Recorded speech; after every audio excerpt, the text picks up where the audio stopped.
अगत्यशील आयोजक आणि गजानन प्रेमी श्रोते, मगाशी आरती साठे मॅडम माझी ओळख करून देत होत्या आणि मोकळेपणाने सांगतो फार ऑकवर्ड व्हायला लागलं, कारण आता रिटायर होऊन 3 वर्ष झालेत, त्यामुळे या सगळ्या झुली उतरूनही 3 वर्ष झालेत आणि जे आधीच्या 35 वर्षात घडलं नव्हतं ते आता गेली 3 वर्ष सुरू आहे. ते म्हणजे माझ्या बायकोच्या कंटिन्युअस, कंकरंट आणि कन्सिस्टंट ऑडिट खालती मी आहे. महाराजांच्या मठात तुमच्या साक्षीने आज तिला सांगून टाकतो असं मोकळेपणाने म्हणायला हरकत नाही. आणि त्यामुळे कोणत्याही ऑडिटरचं, त्यातही ती बायको ऑडिटर असेल तर काम साहजिकच ज्याचं ऑडिट चाललंय त्याचे दोष सांगण्याचं आहे. त्यामुळे साठे मॅडमनी माझी ओळख करून दिल्यानंतर आता 36 वर्षानंतर अगदीच चुकीच्या माणसाशी लग्न केलं नाही असं जरी तिला वाटलं तरी या 3 दिवसाचं मानधन मिळालं असं म्हणायला हरकत नाही. ही आजच्या आयोजकांना सूचना आहे असं कृपा करून समजू नका. पक्का अर्थशास्त्राचा माणूस आहे, त्यामुळे अतिशय नाईलाज आहे. कदाचित असं असेल की ज्यांनी ओळख करून दिली त्या साठे घराची सून आहेत, ज्याची ओळख करून दिली तो साठे घराचा जावई आहे, कारण माझं माहेर सासुरवाड साठ्यांकडचं आहे आणि त्यात सध्या अधिक मास सुरू आहे, त्याचंही वाण नुकतंच देऊन झालेलं आहे आणि त्यामुळे जरा अधिक परिचयात असं असेल. अशी जेव्हा माझी कधीही ओळख करून दिली जाते तेव्हा मोकळेपणाने सांगतो आत्ताच असं नाही, अगदी पहिल्यापासूनच जरा ऑकवर्ड होतं, कारण अक्षरशः माझ्या लहानपणापासून ओळखणारी कमीत कमी 7-8 माणसं आत्ता इथे जे श्रोते उपस्थित आहेत त्यांच्यामध्ये आहेत. म्हणजे अगदी पाठीमागे बसलेल्या सतीशराव मराठ्यांविषयी किंवा सतीश आटकेकर विषयी तर मी म्हणू शकतो की अक्षरशः माझ्या जन्मापासून ते मला ओळखतात. थोडं नंतरच्या काळापासून विनायक ओळखतो, भिडे सर ओळखतात. त्यामुळे यातलं मी काय आहे हे कदाचित 3 दिवसाच्या अखेरीत जर तुम्ही ठरवाल ते जास्त खरं. माझी स्वतःची भूमिका याच नव्हे तर एकंदरीतच माझ्याकडे आणि मी ज्या ज्या विषयांवरती बोलतो, देवदयेनं डोंबिवलीत बोलतो, डोंबिवलीच्या बाहेर बोलतो, महाराष्ट्राच्या बाहेर बोलतो, देशाच्या बाहेर बोलतो आणि आता ऑनलाईनच्या काळामुळे तर अक्षरशः एखाद्या ऑनलाईन सेशनला ऑलविन टॉफलर म्हणतो तसं वर्ल्ड इज फ्लॅट असतं. म्हणजे जी रविवारी किंवा मंगळवारी संध्याकाळी इन्व्हेस्टमेंट सेशन घेतो तेव्हा इकडे अमेरिका आणि तिकडे ऑस्ट्रेलिया असं सगळे टाइम झोन पाळत ती मंडळी असतात. पण त्यातनं एकच होतं, आपली स्वतःची सतत परीक्षा द्यावी लागते. आणि म्हणून मी मगाशी भिडे सरांना गमतीने म्हणलं की आता रिटायर झाल्यानंतर आजपासून पुढचे 3 दिवस ती माझी व्हायवा घ्यायचं काम त्यांच्याकडे आहे. याचं कारण असं आहे की हा विषय माझ्यासाठी हटके आहे.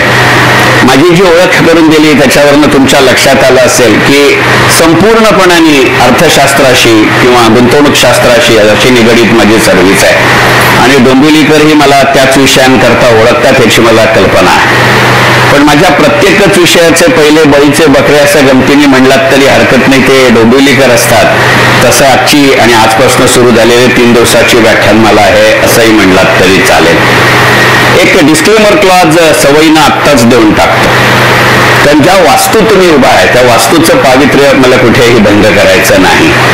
पण त्याच वेळेला मोकळेपणाने सांगू दे, कदाचित सेबीमध्ये नोकरी केली आणि तुमच्यापैकी जे गुंतवणूक क्षेत्राशी संबंधित आहेत इथे 5-6 जण त्यातले बसले आहेत, त्यांना कल्पना आहे की तिथे डिस्क्लेमर क्लॉज द्यावा लागतो. मी काय नाही हे आधी सांगावं लागतं आणि माझ्या सुदैवानी आणि दुर्दैवानी काही म्हणा त्या डिस्क्लेमर क्लॉजचं ड्राफ्टिंगही माझंच आहे. त्यामुळे एक डिस्क्लेमर क्लॉज आधीच देऊन टाकतो. तर रूढार्थानं मी जरा सुद्धा भाविक वगैरे नाही. माझी बाजू सावरून धरायची म्हणून साठे मॅडमने ते म्हणलंय याची मला कल्पना आहे. परंतु एक सर्वसामान्य मनुष्य म्हणून या गोष्टी नक्की करतो हे खरं. मला, माझ्या बायकोला, एकंदरीतच माझ्या घरातल्या मंडळींना या सगळ्या गोष्टींची आवड आहे आणि सातत्याने तशा पद्धतीचे विधी घरी करायला आवडतात, कारण त्यातून वस्तू ते वास्तू असा आपला प्रवास होतो अशी माझी धारणा आहे. आणि बरोबर अशाच धारणेतनं या विषयाकडे मी बघतोय आणि त्यामुळे सुरुवातीलाच सांगतो की इथे जे उपस्थित आहेत त्यांच्या एवढी माझी गजानन महाराज सोडा एकंदरीतच आध्यात्मिक ग्रंथांचं वाचन नाही. मला वाचनाचा नॉशिया नाहीये. काही 1000 पुस्तकं घरी बाळगून असलेला आणि त्यातलं पान वाचलेला जरी मी असलो तरी सुद्धा मोकळेपणाने सांगतो की एखाद्या भाविकतेनं ज्या विषयाकडे बघितलं जातं ते माझ्याच्यानी होत नाही. म्हणजे ज्ञानेश्वर म्हटल्यानंतर अनेक जणांच्या तोंडून पटकन ज्ञानेश्वर माऊली असा शब्द येतो. मी त्यांची टिंगल नाही करत, पण मी इतका वृक्ष मनुष्य आहे, कदाचित तो अर्थशास्त्र आणि गुंतवणूक शास्त्राचं वाण नाही पण गुण लागला असं झालं असेल, पटकन माझ्या तोंडून ज्ञानेश्वर माऊली असं यायची शक्यता बेताची असते. तर माझी संपूर्ण करिअर इन्व्हेस्टिगेशन कडे गेल्यानंतर डॉक्युमेंट हातात आलं, समोर माणूस आला की त्याला स्कॅनर किंवा मायक्रोस्कोप खाली जरी ठेवला नाही तरी फार भाविकतेने मी जात नाही, त्यामुळेच कदाचित माझं लव्ह मॅरेजही झालं नसावं. गमतीची गोष्ट सोडू, परंतु या पद्धतीनं पुढचे 3 दिवस या विषयाकडे बघण्याचा माझा विचार आहे.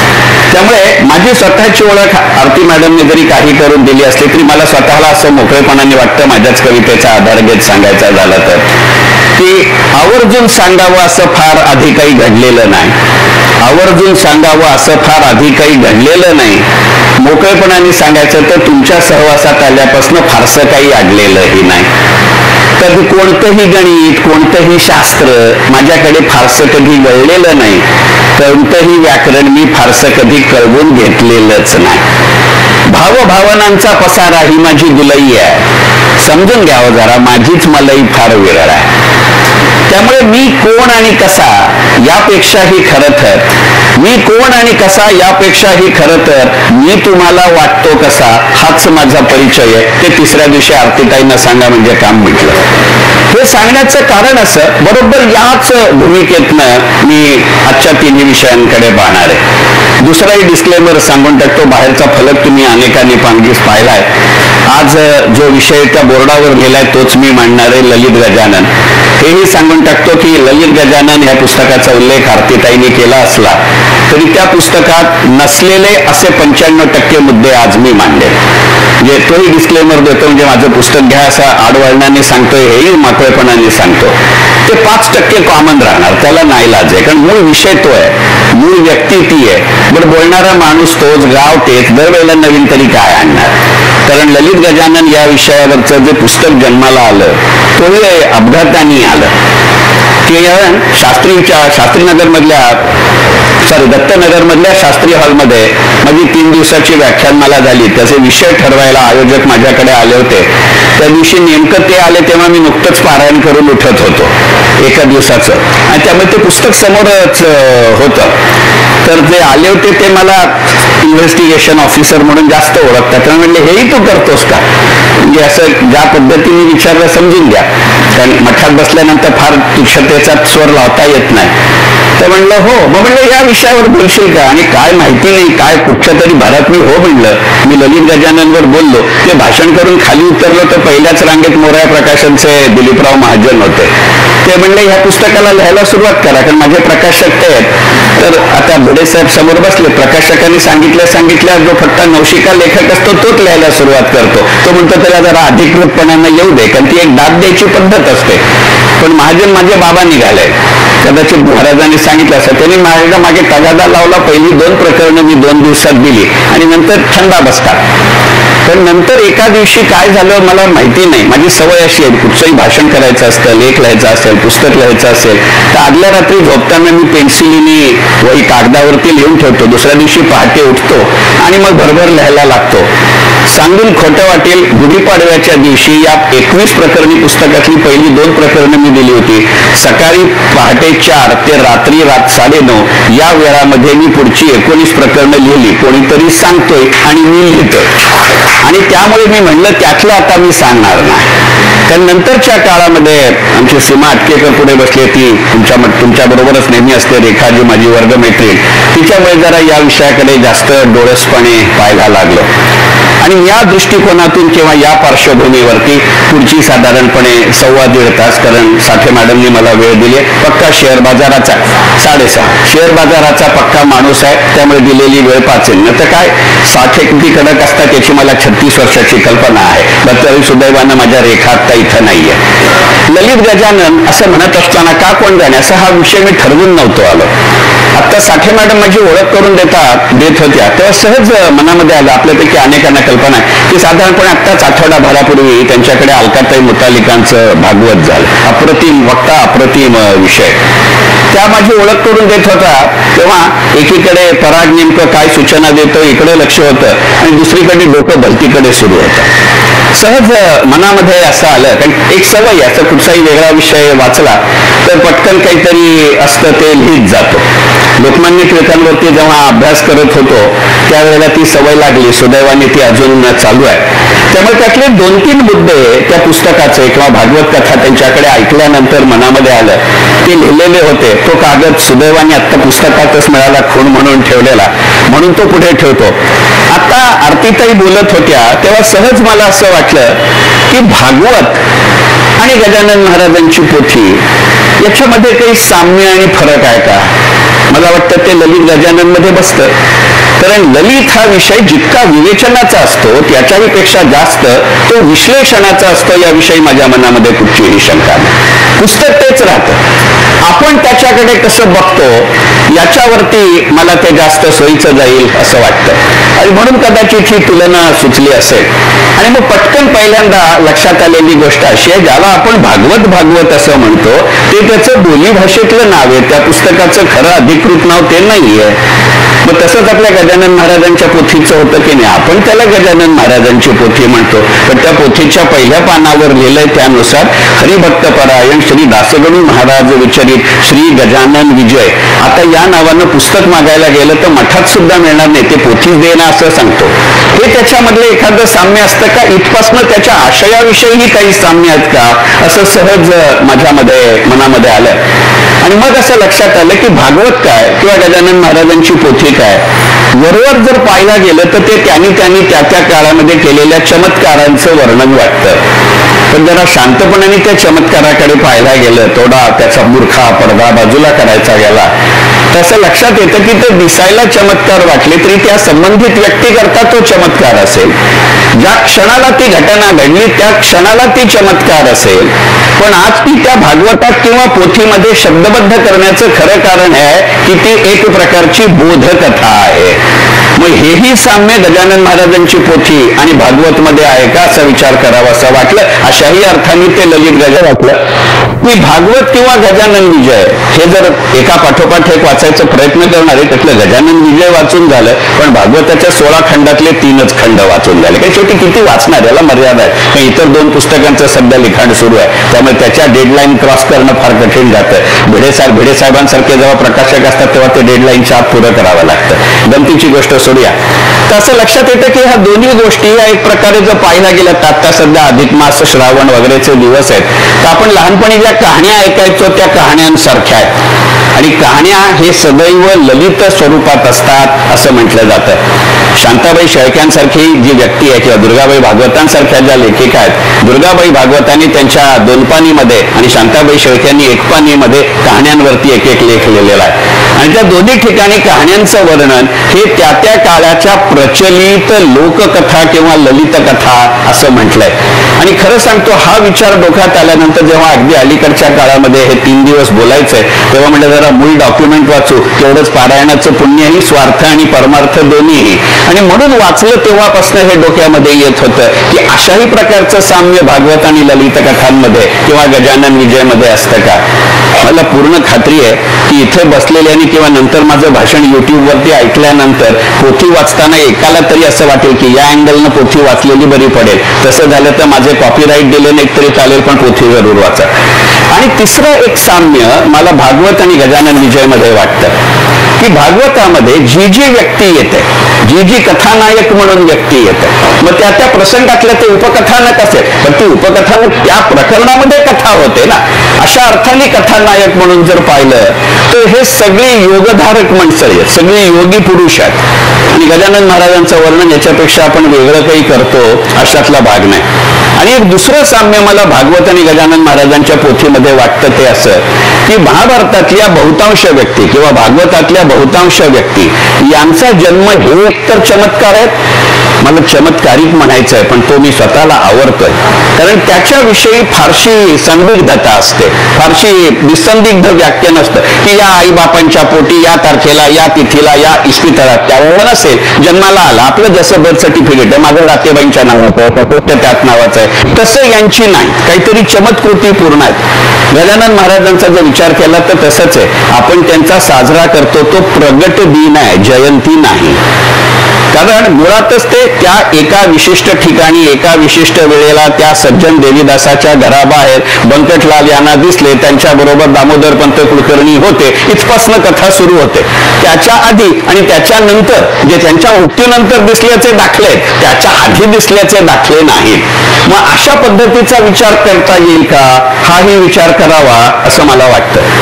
भागवतातल्या अनेकांच्या जन्माविषयी जशी ही संदिग्धता आहे ना, तशी केवळ गजानन महाराजांचीच आहे असं नाही, परंतु तो आजचा विषय नाही, त्यामुळे मी त्याच्याकडे जात नाही. मला हे साम्य वाटण्याचं खरं कारण सांगतो. ज्यांनी माझी पुस्तकं वाचली आहेत, की जे माझे मित्र आहेत, आता विनय आहे, सतीश आहे, मागे मराठे बसले आहेत, त्यामुळे माहितीये की माझ्या शरीराचा आकारमान हल्ली मी कमी केलाय, म्हणून अदरवाईज मी भयंकर खात्यापित्या घरचा माणूस आहे. मला कुठेही गेलं तरी तिथं नवीन चांगलं काय खायला मिळतं हे बघायला आवडतं, बिलकुल नाकारत नाही. भरपूर खातो असं नाही, पण काय असतं इकडे माझं लक्ष असतं. आणि हा विचार का सुचला याचंही कारण सांगतो. पाठे मॅडमच्या घरी आम्ही गेलो तो भागवत ऐकायला, तर त्यावेळेला ना त्यांनी तो काला केला होता. त्याचा मस्त असा बिंगर करून आणला होता आणि त्याला चांगलं नटवलं होतं. तो त्यांनी आणून ठेवल्यापासून माझं उन्ह लक्ष होतं त्याच्याकडे, आणि कानाने ते करत होतं, डोळ्याने ते बघत होतो. आपली वृत्ती काय करणार. आणि महाराजांनी म्हणलंय उगाच वृत्ती करू नका. कारण मी महाराजांची पोथी वाचायला लागल्यापासून बायकोला नेहमी सांगतो तर बाबा मी मिठाईच्या दुकानात जाणार नाही. ती आता 36 वर्ष मला ओळखते, त्यामुळे हे वाक्य फार लोडेड आहे याची कल्पना आहे. ती म्हणजे एकदम अशी आचार्य तुला डायबिटीस वगैरे आहे, तर म्हणली हे काही खरं कारण नाही, तशी जाणीव झाली असेल तर बरं आहे, पण म्हणली जर नसेल तर तू का जात का नाहीस. मी म्हणलं काही नाही,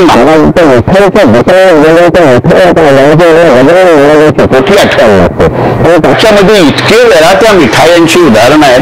सगळं देत तर कोण नाही आपल्याला, नुसतं ती बघत बसायची याला काही अर्थ नाही. तर ती बायकोच आहे शेवटी, म्हणून मी ऑडिटर म्हणलं.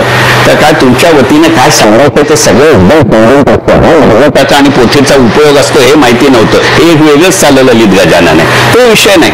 तर मी तिला म्हणलं, ती म्हणलं नाही का तू सारखे ते उल्लेख येतात ना, तर अरे हा या अध्यायात आहे, हा या अध्यायात आहे. तर ती शांतपणे म्हणली नशीब माझं आणि महाराजांचं की तुला मिठाईच्या दुकानात गेल्यानंतर गजानन महाराजांची पोथी आठवते. हे जर उलट झालं असतं की गजानन महाराजांची पोथी वाचताना मिठाईचं दुकान आठवलं असतं तर जरा कठीण होतं. या पार्श्वभूमीवरती ललित गजानन म्हणून तो काला माझ्या डोक्यामध्ये बसला. तुमच्या लक्षात येईल पहा की पहिल्याच अध्यायात तो प्रसंग आहे की त्यांना संपूर्ण त्या देवीदास सज्जनांच्या घरातून ते पंचपक्वान्नांनी भरलेलं ताट आणून देतात आणि हे सगळे एकत्र करतात आणि खातात. हा वेगळ्या पद्धतीचा काला आहे की नाही. हे भागवत त्या दिवशी ऐकलं, त्याच्यानंतर ही पोथी वाचली, तेव्हापासून माझ्या मनामध्ये आलं की तुमच्या माझ्या आयुष्याचं असंच वर्णन काला म्हणून करता येईल की नाही. सुखदुःखाची सरमिसळ याच्या पलीकडे दुसरं काय आहे. मग अशा अर्थी ती पोथी किंवा भागवत हे ललित गजानन आहे का याचा विचार करू. आणि हे सगळ्यात जास्त वाटण्याचं किंवा वाचण्याचं कारण सांगतो. तो काला हा शब्द तिथे ऐकल्यानंतर संस्कृती कोशामध्ये गेलो. ही मला नको ती वाईट सवय आहे. आणि मग त्याच्यामधला एक संबंध आहे पाहता गजानन महाराजांच्या पोथीची प्रसंग आहे की ते त्याला ताट वगैरे वाढून देतात, हे दोघं जण बघत राहतात आणि मग नंतर विचारतात तुम्हाला पाणी हवंय का. आणि महाराज असं म्हणतात हे तुम्हाला विचारावं असं का वाटलं. जनरीती असं सांगते अन्न दिलं तर पाणी दिलं पाहिजे, अदरवाईज नाही दिलं तरी चालेल. हे नाही दिलं तरी चालेल हे कुठलं आलं हो माझ्या डोक्यात होतं. आणि मग माझ्या मनामध्ये आलं किंवा त्या संस्कृती कोशामधला संदर्भ असा आहे की साधारणपणे काला दिल्यानंतर पाणी दिलं जात नाही. म्हणजे त्या दिवशी साठे मॅडमने दिलं की नाही असं नाही मी विचारत आहे, परंतु हा जो संदर्भ आहे मला असं वाटलं की कदाचित काला आणि आयुष्याचा काला याच्यामध्ये असा असेल का की त्या सुखदुःखाची चव जरा रेंगाळू दे की तुझ्या जिभेवरती, कशाला लगेच पाला पिऊन स्वाहायन महा म्हणायचं. अशी जर गणित असतात त्याला ललित गजानन म्हणता येईल का. त्यामुळे आता संपूर्ण पुढचे अशाच पद्धतीने मी या विषयाकडे बघणार आहे. ही फक्त झलक दाखवली. आणि एवढ्या करता मी म्हणलं की तुम्ही ज्या भाविकतेनं पोथी वाचता त्या भाविकतेनं माझ्यासारखा तिराहित मनुष्य वाचेलच अशातला भाग नाही, हे गणित लक्षात घेतलं पाहिजे.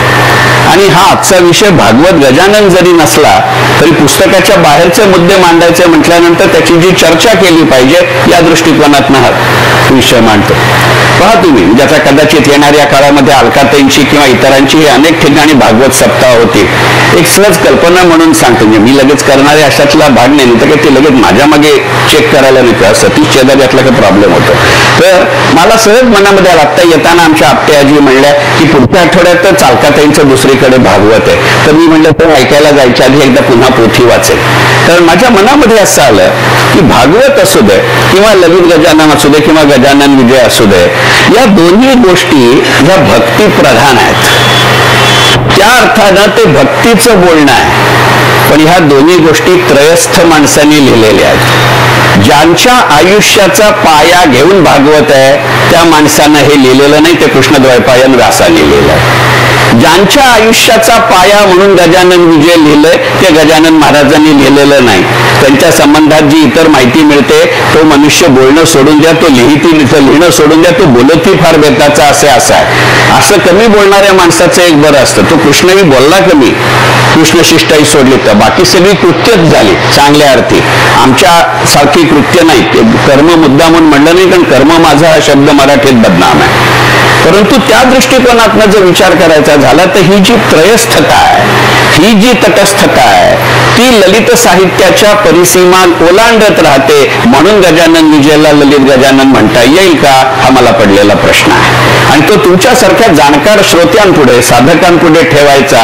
तर याचं कारण असं आहे की केवळ ते महाराज बोलत नव्हते, केवळ तो भगवान श्रीकृष्ण बोलत नव्हता असं नाही. हे दोन्ही ग्रंथ असे आहेत की अगदी मोजक्या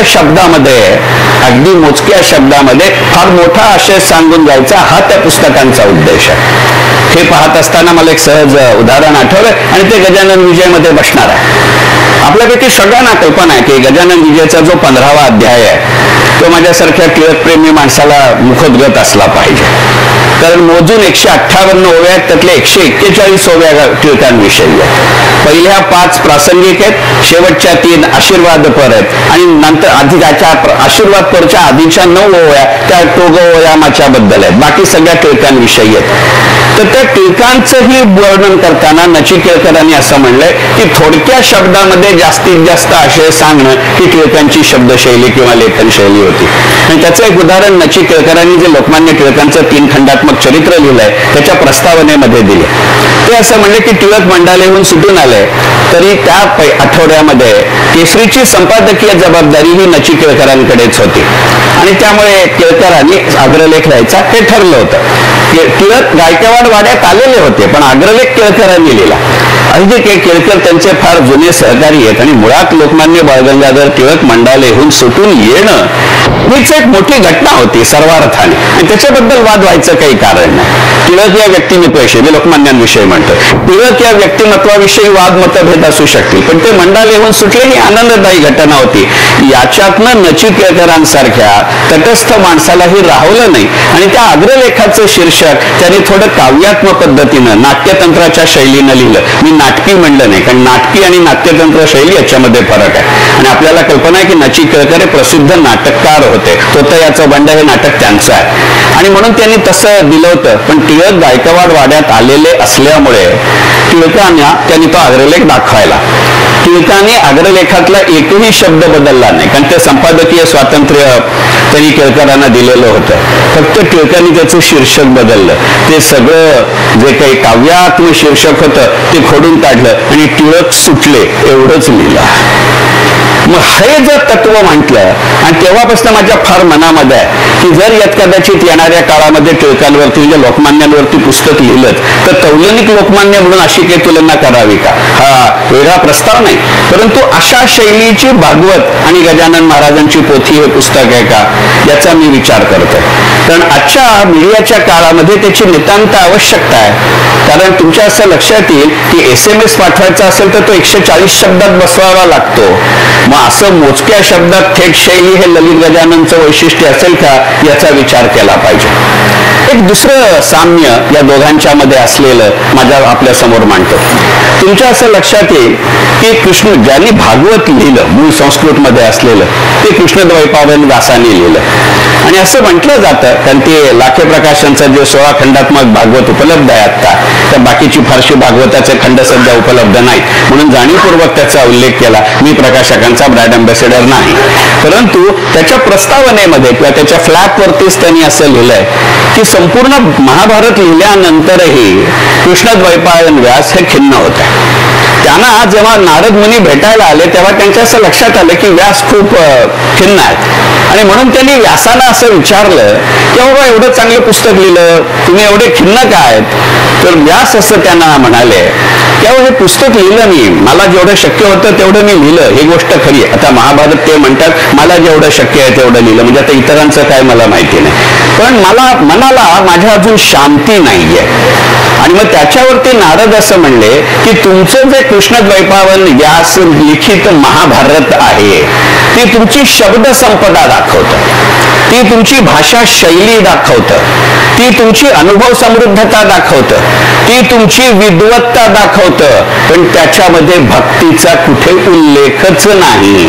मग तुम्ही ज्यांना आधार धरून महाभारत लिहिलं, कारण कृष्ण हा त्याचा मूळ पाया आहे, मग त्याच्याच लीला असं पुस्तक लिहाल का? आणि त्यातनं भागवत जन्माला आलं. गजानन विजयची याच्या पलीकडची वेगळी काही स्थिती आहे का याचा विचार करा. कारण कृष्णद्वैपायन व्यासाने जसं महाभारत त्यांच्या आयुष्याच्या, मग ते शारीरिक आयुष्य असेल, ते वैचारिक आयुष्य असेल, ते भावनिक आयुष्य असेल, त्याच्या उत्तरार्धामध्ये लिहिलं, तसं दासगणू महाराजांनी गजानन विजय ही पोथी सुद्धा त्यांच्या आयुष्याच्या एका टप्प्यावर लिहिली. मी पूर्वार्धात उल्लेख करणार नाही कारण ते योग्य नाही. त्या व्यक्तीचं काम एवढं मोठं आहे की त्याच्या पूर्वायुष्याबद्दल बोलणं हे आत्ताच्या प्रसंगात आणि या स्थळाला धरून नाही, आणि असा कोणताही मी अधिक्षेप करू इच्छित नाही. त्यामुळे मी एवढंच म्हटलं की जसं व्यासानी आयुष्याच्या एका विशिष्ट टप्प्यावरती महाभारत लिहिलं, भागवत लिहिलं, तसं एका आयुष्याच्या वैचारिक टप्प्यावरती दासगणू महाराजांनी गजानन विजय लिहिलं. हे त्या ललित गजाननचं अजून एक रूप आहे का हा विचार करू. अद्याप जे मी मुद्दे मांडले यातला कुठचाही मुद्दा पुस्तकामध्ये नाही हे मात्र नक्की सांगेल. आणि हे म्हणताना जर अशी साम्य असतील तर दोन फरकही लक्षात घेतलं पाहिजे. मगाचा किस्सा सांगताना नारदांचा उल्लेख आला म्हणून म्हटलं की हो, भागवताच्या प्रत्येक खंडामध्ये, प्रत्येक स्कंदामध्ये निदान एकदा तरी नारदांचा उल्लेख येतो. पण गजानन विजय मध्ये कथा विषय सांगत असताना एकदाही नारदांचा उल्लेख येत नाही. फक्त पहिल्या अंकात येतो, पहिल्या अध्यायात येतो, अंकात नाही, पहिल्या अध्यायात येतो. जिथे या भूमीमध्ये कोणते कोणते संत होऊन गेले याचा जो उल्लेख आहे त्यातल्या पहिल्या अध्यायातला जर माझा अंदाज चुकत नसेल, ओवी चुकत असेल तर दुरुस्त करा, त्यामुळे ओवीचा नंबर सांगत नाही. त्याच्यामध्ये ते कयाधू नारद कुमार असा उल्लेख आहे, ते सोडला तर नारदाचा उल्लेख नाही. म्हणजे जसं भागवतात राधेचा उल्लेख नाही पण तिचा अनयची पत्नी म्हणून आहे, तसं नारदांचा नारद म्हणून उल्लेख नाही, परंतु अवतरणिकेमध्ये एक देवर्षी म्हणून उल्लेख आहे. आणि देवर्षी हे विशेषण आपण कोणाला वापरतो हे तुम्हाला माहिती आहे.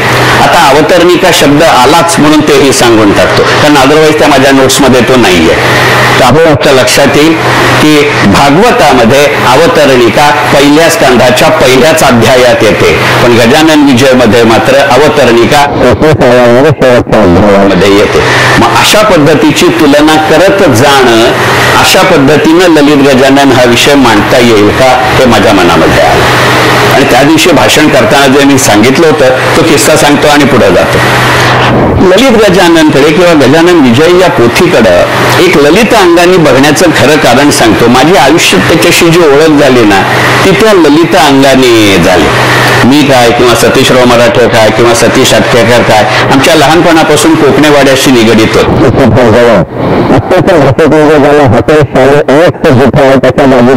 गोविंद निवास म्हणजे जुना कोकणेवाडा, तिथे आमच्या मालकीनबाई राहायच्या, त्यांच्याकडे सगळी कीर्तनं चालायची आणि बहुतांश स्त्री कीर्तनकार असतील तर त्यांची अशी आठवडाभराची प्रवचन चालायची. ही माझ्याविषयी आयोजकांना विनंती नाही.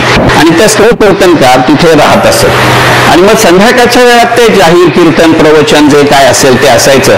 सकाळच्या वेळात वाड्यातली गल्लीतली जी मंडळी, लहान पोरं माझ्यासारखी टार्गेट असतील, त्यांना एकत्र केलं जायचं, एका जागी बसावं म्हणून लिमलेटची गोळी दिली जायची आणि मग त्यावेळेला त्या अनेक गोष्टी सांगायच्या. बहुतांश वेळेला त्या गजानन महाराजांच्या पोथीतल्या गोष्टी असायच्या आणि त्याही वयात असं मनामध्ये यायचं की बाकीचे लोक गोष्टी सांगतात ते सगळे ते केव्हा झाले आपल्याला काय माहिती, आपल्या आईवडिलांनी आपल्या आजी आजोबांनी पण बघितलेले नाहीत, म्हणजे ते झाले नसतील असा काही वेळेला भाव नव्हता, आजही भाव नाही. तर ही व्यक्ती प्रत्यक्षात झाली, त्याला बघितलेली माणसं त्यांच्या जिवंतपणी त्यांच्या पश्चात त्या काळात का होईना होती, त्यामुळे तेव्हापासून ते पुस्तक हे गोष्टीचं पुस्तक म्हणून डोक्यात बसलंय. आजी बरोबर तेव्हा देवळात कीर्तनाला गेला, आज जसं गणपती मंदिरमध्ये तर ती कीर्तनाची परंपरा जुनी आहे, तिथे ही पूर्वार्धामध्ये जी तत्वचर्चा चालायची ती तेव्हाही कळली नाही, आजही कळली नाही. तर मुळात संस्कृती येत नाही आणि फिलॉसॉफी या विषयाकडे शब्दमासमध्ये शुभदा जोशींचं भाषण ठेवण्याइतपतच माझा संबंध आहे, बाकी काही त्या भानगडीत मी पडत नाही. पण उत्तर रंगामध्ये जेव्हा कथेच्या ओघामध्ये या कथा सांगितल्या जायच्या, म्हणून त्या पोथीकडे पहिल्यापासून एक ललित गोष्ट म्हणून पाहायची गोष्ट आली. मोकळेपणाने सांगतो, माझ्या स्वतःच्या घरी गजानन डुबेची पहिली पोथी ते माझं लग्न झाल्यावर आली.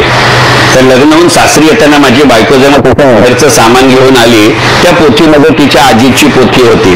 तो काळ बरा असतो, आयुष्यात सगळ्या गोष्टी तुम्हाला ललित वाटतात आणि त्यामुळे ती वरही वाचायची, हे सुद्धा ललित वाटायचं. हेही ललित गजाननकडे पाहण्याचं कारण असेल का हे पाहू. कारण शेवटी तुम्ही कोणत्या भावावस्थेमध्ये, आणि एवढ्या करता मी मगाशी उल्लेख केला की कृष्णद्वैपायन व्यासाने आयुष्याच्या कोणत्या टप्प्यावरती भागवत लिहिलं, मग आपल्या आयुष्यात कोणत्या टप्प्यावरती ते पुस्तक येतं याच्यावरती ते ललित गजानन आहे, गुंतवणूक गजानन आहे, उद्याचा जो माझा विषय आहे व्यवहार गजानन तो आहे का तो अध्यात्म गजानन हे ठरतं. कारण त्या अध्यात्माची चर्चा जर तुमच्या दारापर्यंत आणायची असेल तर मनाचं लालित्याचा उंबरठा ओलांडावा लागतो, असं दासगणू महाराज सांगतात का, हा माझा मूळ मुद्दा आहे. आणि मग अशा पद्धतीने जर विचार केला तर दोन गोष्टींचा विचार करावा लागतो. कारण ललित साहित्याची कृती काय केली जाते किंवा व्याख्या काय केली जाते, भाषाशास्त्र असं सांगतं की आपला विषय प्रतिपाद्य काय आहे हे मनामध्ये ठेवून, परंतु तो वेगवेगळ्या पद्धतीनं मांडत जाणं, गृहीतक न ठेवता त्याला ललित साहित्य असं म्हणतात, बरोबर ना.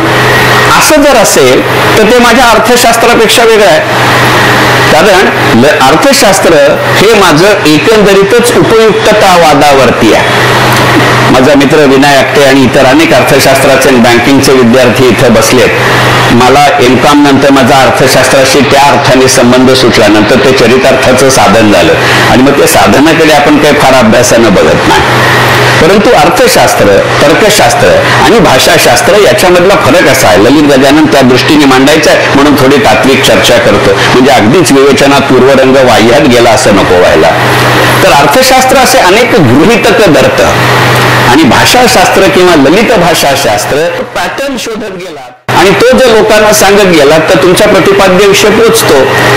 आणि त्याची अनेकविध कारण आहेत हे मी नाकारत नाही, त्याचे अनेकविध संदर्भ आहेत हेही मी नाकारत नाही. परंतु आपल्या असं लक्षात येईल की बघा, ती जेव्हा पोथी जाणत्या वयात जाणतेपणाने साधारणपणे 3-3.5 वर्षापूर्वी असेल, रिटायर झाल्यानंतरचीच गोष्ट आहे, आणि गेल्या वर्षभरामध्ये पुष्कळ पारायण झाली, म्हणजे साधारणपणे एक दिवसीय पारायण 17-18 तरी झाली असते. माझा जरा वाह्यातपणाने एका दिवसात 3 करायचा विचार होता, तर माझ्या घरातला मुलगा म्हणला की नाही, आम्हाला तुझी नाही, आम्हाला त्या महाराजांची काळजी आहे, तुझ्यासारख्या दुर्जन माणसाकडे किती वेळा त्यांनी यायचं, म्हणून तो नाद सोडला. परंतु असं एक लक्षात आलं की 3दा कुठनं डोक्यात आलं, तर मी शेवटी डेटा अनालिटिक्सचा माणूस आहे. मग असं त्यांनी सांगितलं तसं कम्प्युटर प्रोग्रामर म्हणून करिअरची सुरुवात केली आणि माझी अख्खी करिअर फ्रॉड इन्व्हेस्टिगेशनचे, त्यामुळे पॅटर्न शोधणं हा माझा पेशा आहे आणि ओल्ड हॅबिट्स डाय हार्ड असं म्हटलं जातं. त्यावेळेला ज्या वेळेला या जाणत्या वयात गेल्या 2.5-3 वर्षामध्ये ती देणगी आमच्या सीमा अटकेकरची, तिच्यामध्ये जरा आमच्यात जरा सातत्य वाढलं, अदरवाईज जुनाडपणा करण्यातच आयुष्य गेलं असतं ललित गजानन. तर लक्षात आलं की प्रत्येकाचा कसा एक लाडकी संख्या असते, लाडका आकडा असतो, फिगर अशा अर्थी मी म्हणलंय. मठामध्ये आकडा या शब्दाचा दुसरा कोणताही अर्थ मला अभिप्रेत नाही, अदरवाईज तशा पेशाशी माझा काही संबंध नाही. तर मला लक्षात आलं की एकंदरीतच 3 या आकड्यावरती अध्यात्माचं जसं प्रेम आहे तसं गजानन महाराजांचं मरणाचं, आपलं दासगणू महाराजांचं मरणाचं प्रेम असलं पाहिजे. आणि हे 3 या आकड्यावरचं प्रेम तुमच्या असं लक्षात येईल की ते वेगवेगळ्या पद्धतीने ते संपूर्ण पोथीभर झालंय. जी पुस्तकात दिली ते उदाहरणं देणार नाही, मुद्दा तेवढाच देईल, त्यामुळे 95% आणि 5% आधीच सांगितलं होतं. ही तीन हे प्रेम त्यांचं 3 ठिकाणी दिसतं. पहा, तुमच्या असं लक्षात येईल एकूण 21 अध्याय आहेत पोथीमध्ये. त्यातल्या 20व्या अध्यायाचा जर अपवाद सोडला तर प्रत्येक अध्यायाच्या पहिल्या 3 ओव्यांमध्ये ते एखाद्या देवतेचं वर्णन करतात आणि त्या प्रत्येक अध्यायाच्या एकेका ओळीमध्ये ते 3 वेगवेगळी विशेषण घेतात. म्हणजे जर पहिलीच ओवी असेल तर ते 3 वेगवेगळ्या पद्धतीने ओवी देतात का, त्याचा रेफरन्स चुकू नये तेवढी फक्त मला मुभा द्या, कारण काय होईल तुम्ही इतके सगळे जाणकार लोक आहात की माझी पंचायत करा. पहिलाच अध्याय मी मगाशी म्हणलं तसं की 21 पैकी 11 अध्याय असे आहेत की ज्याची सुरुवात अशी होते. पहिल्याच अध्यायाची सुरुवात साहजिक ती गणपतीला वंदन करून असेल आणि त्याही निमित्ताने त्याचंही स्मरण होईल म्हणून ती ओवी वाचतो. जय जयाजी उदार कीर्ती, जय जयाजी प्रताप ज्योती, जय जयाजी गणपती. मग हे पहिल्या अध्यायात होतं, 4थ्या अध्यायात होतं, 8व्या अध्यायात होतं. देवता बदलते पण याची शैली बदलत नाही. आणि मग असं करताना लक्षात येतं की असंच ढोबळमानाने वर्णन करत असताना ते सरस्वतीचा उल्लेख मात्र वेगळ्या पद्धतीने करतात. ज्ञानदात्री असं पहिल्या अध्यायामध्ये सरस्वतीचं वर्णन हे अनेक ठिकाणी सापडतं, परंतु ती कविवरांची ध्येयमूर्ती हा जो उल्लेख आहे मला वाटतं हे खरं वेगळं वैशिष्ट्य आहे. कारण कवी किती असतात हा वेगळा विषय आहे. कारण हल्लीच्या समाज माध्यमांच्या जमान्यात चंद्रशेखर टिळक सुद्धा कवी आहे, परंतु त्याला काही अर्थ नसतो. पण ज्याला कविता असं म्हटलं जातं त्यांची ध्येयमूर्ती सरस्वती असं आहे. तुमच्या जर लक्षात असेल तर व्यासपुराणामध्ये सरस्वतीचा उल्लेख करताना असा उल्लेख येतो, ते नको त्या वयात वाचलाय त्यामुळे नको त्या वेळेला ते बाहेर पडतं, त्याबद्दल माफ करा. व्यासपुराणामध्ये सरस्वतीचा उल्लेख करताना असं म्हणलंय, जी स्वतःच्या प्रतिपादनामध्ये स्पष्ट आहे आणि तिचं प्रतिपादन करत असताना त्या संबंधित व्यक्तीच्या कल्पना निदान त्याला स्पष्ट करतात, त्याला सरस्वती असं म्हणतात. मग असं असेल तर त्याला कविवरांची ध्येयमूर्ती, कारण आपण एकंदरीतच जी काही सगळी मंडळी बसतात किंवा बोलतात हे पाहू जातात त्यांना ध्येयमूर्ती म्हणणं किती संयुक्तिक हे पटतं. मग अशा विशेषणांचा चपखल उपयोग म्हणून त्याला ललित गजानन म्हणता येईल का? मी सहज फाजीलपणाने त्या 21 अध्यायांमध्ये दासगणू महाराजांनी गजानन महाराजांना उल्लेखून केलेली विशेषणं मोजली. स्वामी समर्थ हे तर बरेच वेळा येतं, त्यातल्या समर्थ या शब्दाकडे मी आत्ता येत नाही, कारण आयोजकांच्या परवानगीनं मी उद्याचा आणि परवाचा माझा विषय बदललाय. त्याबद्दल आमचं सगळं ललित गजानन आहे. त्यांनी बोर्ड छापला, माझ्याकडे त्याची पत्रिका आली आणि मग माझ्या डोकं फिरलं किंवा विचार बदलला, असं त्याला सभ्य मराठीत म्हणतात. आणि म्हणून मी आरतीताईंना असं म्हणलं, पहिल्या दिवशी ललित गजानन हे बरं आहे, दुसऱ्या दिवशी भगवद्गीता तो माझ्या बायकोचा विषय म्हणलं, त्या टेरिटरीमध्ये जात नाही कारण ती भगवद्गीता तोंडपाठ असलेली व्यक्ती आहे, इथे मला एक शब्द येईना. आणि तिसऱ्या दिवशी आहे आजचा दासबोध. मग म्हणलं असं करतो, उद्या मी व्यवहार गजाननवर बोलतो आणि तिसऱ्या दिवशी समर्थ रामदास आणि गजानन महाराज या विषयावर बोलतो. त्यामुळे समर्थ या विषयावर आत्ता येत नाही, परंतु विषय तो नाही आहे. विषय हा आहे की मला ती पोथी त्या अँगलने वाचायला लागल्यापासून असं वाटायला लागलं की दासगणू महाराज आणि महाभारत याच्यामध्ये एक वेगळे फरक आहे. म्हणजे जसं ते महाभारतात मध्ये पहा की तो संजय बसला का हस्तिनापुरात, तो इथं बसून त्या धृतराष्ट्राला सांगत होता काय घडलंय. मला फार वाटतं की दासगणू महाराज हे महाभारतातल्या संजयासारखे आहेत. मी वाक्य पुन्हा म्हणतो, मी वाक्य नीट म्हणतो, कारण इथं काय बरीच चाणाक्ष माणसं बसलेत. आत्ताच्या वर्तमानाशी तुलना मला नकोय, कारण ते ललित गजानन नाहीये. मी असं म्हणलं की दासगणू महाराज हे महाभारतातल्या संजयासारखे आहेत का याचा विचार करू. मी महाभारतातलं संजय म्हटलंय, मी महाराष्ट्रातला संजय म्हटलेलं नाही. उगाच भलता कुठचाही गैरसमज नको. पण तर काय माझं आडनाव एकतर आधी विचित्र नको त्या गोष्टी, ती भानगडत नको. आता तसं सगळं एका बाजूला आलेत त्यामुळे तसा फारसा फरक नाही पडणार, परंतु तो विषय नाहीये. त्यामुळे ह्या जर 3 कडे परत यायचा असेल तर अशा पद्धतीचा एक उल्लेख आहे. काही दुसरा उल्लेख असा येईल की अनेक गोष्टींमध्ये तुमच्या असं लक्षात येईल की 3-3ची ती उदाहरणं देतात. जसं पहिल्याच अध्यायामध्ये जग जन जनार्दन भिन्न नसे, किंवा मी मगाशी म्हटलं तसं कयाधू नारद कुमार, अशी जवळजवळ 61 उदाहरणं मी ललित गजानन पुस्तकात दिली. त्याच्याकडे आता परत जात नाही, कारण त्याची तुम्ही जेवढी आठवण ठेवा. ती 61 ही काही अंतिम मर्यादा. मला त्या क्षणाला पुस्तक लिहिताना जे सुचत गेलं ते मी लिहित गेलो. मी म्हटलं तसं एका दिवसात 19 प्रकरणं वेड्यासारखी लिहून झालेली आहेत. ते लेखनी काढी अक्षर परितो तिच्यात नाही जोर, याची ती गणित होती. आणि एक तिसरा प्रकार असा आहे की काही विशिष्ट व्यक्ती, काही विशिष्ट प्रसंग हे पोथीमध्ये 3 वेगवेगळ्या ठिकाणी येतात. आणि जर तुमची हरकत नसेल तर असे काही प्रसंग सविस्तरपणानं घेण्याचा माझा विचार आहे. म्हणजे त्या निमित्तानं मला दिलेली पूर्ण वेळ मी उपयोगात आणली असंही आहे. शेवटी मॅच ड्रॉ करायची असेल तर संपूर्ण ओव्हर्सही खेळून काढाव्या लागतात आणि पहिल्याच दिवशी माझ्याकडे मुद्दे नव्हते अशी जर इमेज झाली तर पुढे मला ते बोलावणार नाही. इतपत मला व्यवहार गजानन नक्की सांभाळलं पाहिजे. मग असा जर विचार करायचा झाला तर ही जी 3 पद्धतीने विचार करण्याची पद्धत आहे ना, याचं एक छोटं उदाहरण देतो. ते काही वेळेला उपमा ललित पद्धतीनेही येतं.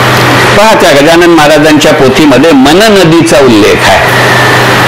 त्या मन नदीला पूर आला असं म्हणलं. का कोण जाणे, फार लहान वयात हिंदी पंडित झाल्याचा दुष्परिणाम असावा, परंतु ते जेव्हा मन नदीला पूर आला असं तो प्रसंग वाचला तेव्हापासून तो डोक्यामध्ये आला.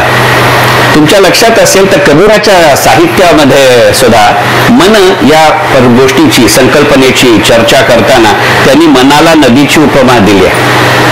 चदरिया झिनी रे झिनी मध्ये सुद्धा मनचा उल्लेख नदी अशा अर्थाने येतो. आणि मग तशाही दृष्टिकोनातनं जर विचार करायचा झाला तर तो एक प्रसंग असतो. आणि मग तुमच्या असं लक्षात येईल की त्या अध्यायामध्ये मन नदी हा उल्लेखही 3दा येतो. अध्याय एकच आहे, उल्लेख 3दा आहे, पण तो प्रत्येक वेळेला वेगळा आहे. कारण एव्हा कबीर आठवायचं कारण सांगतो.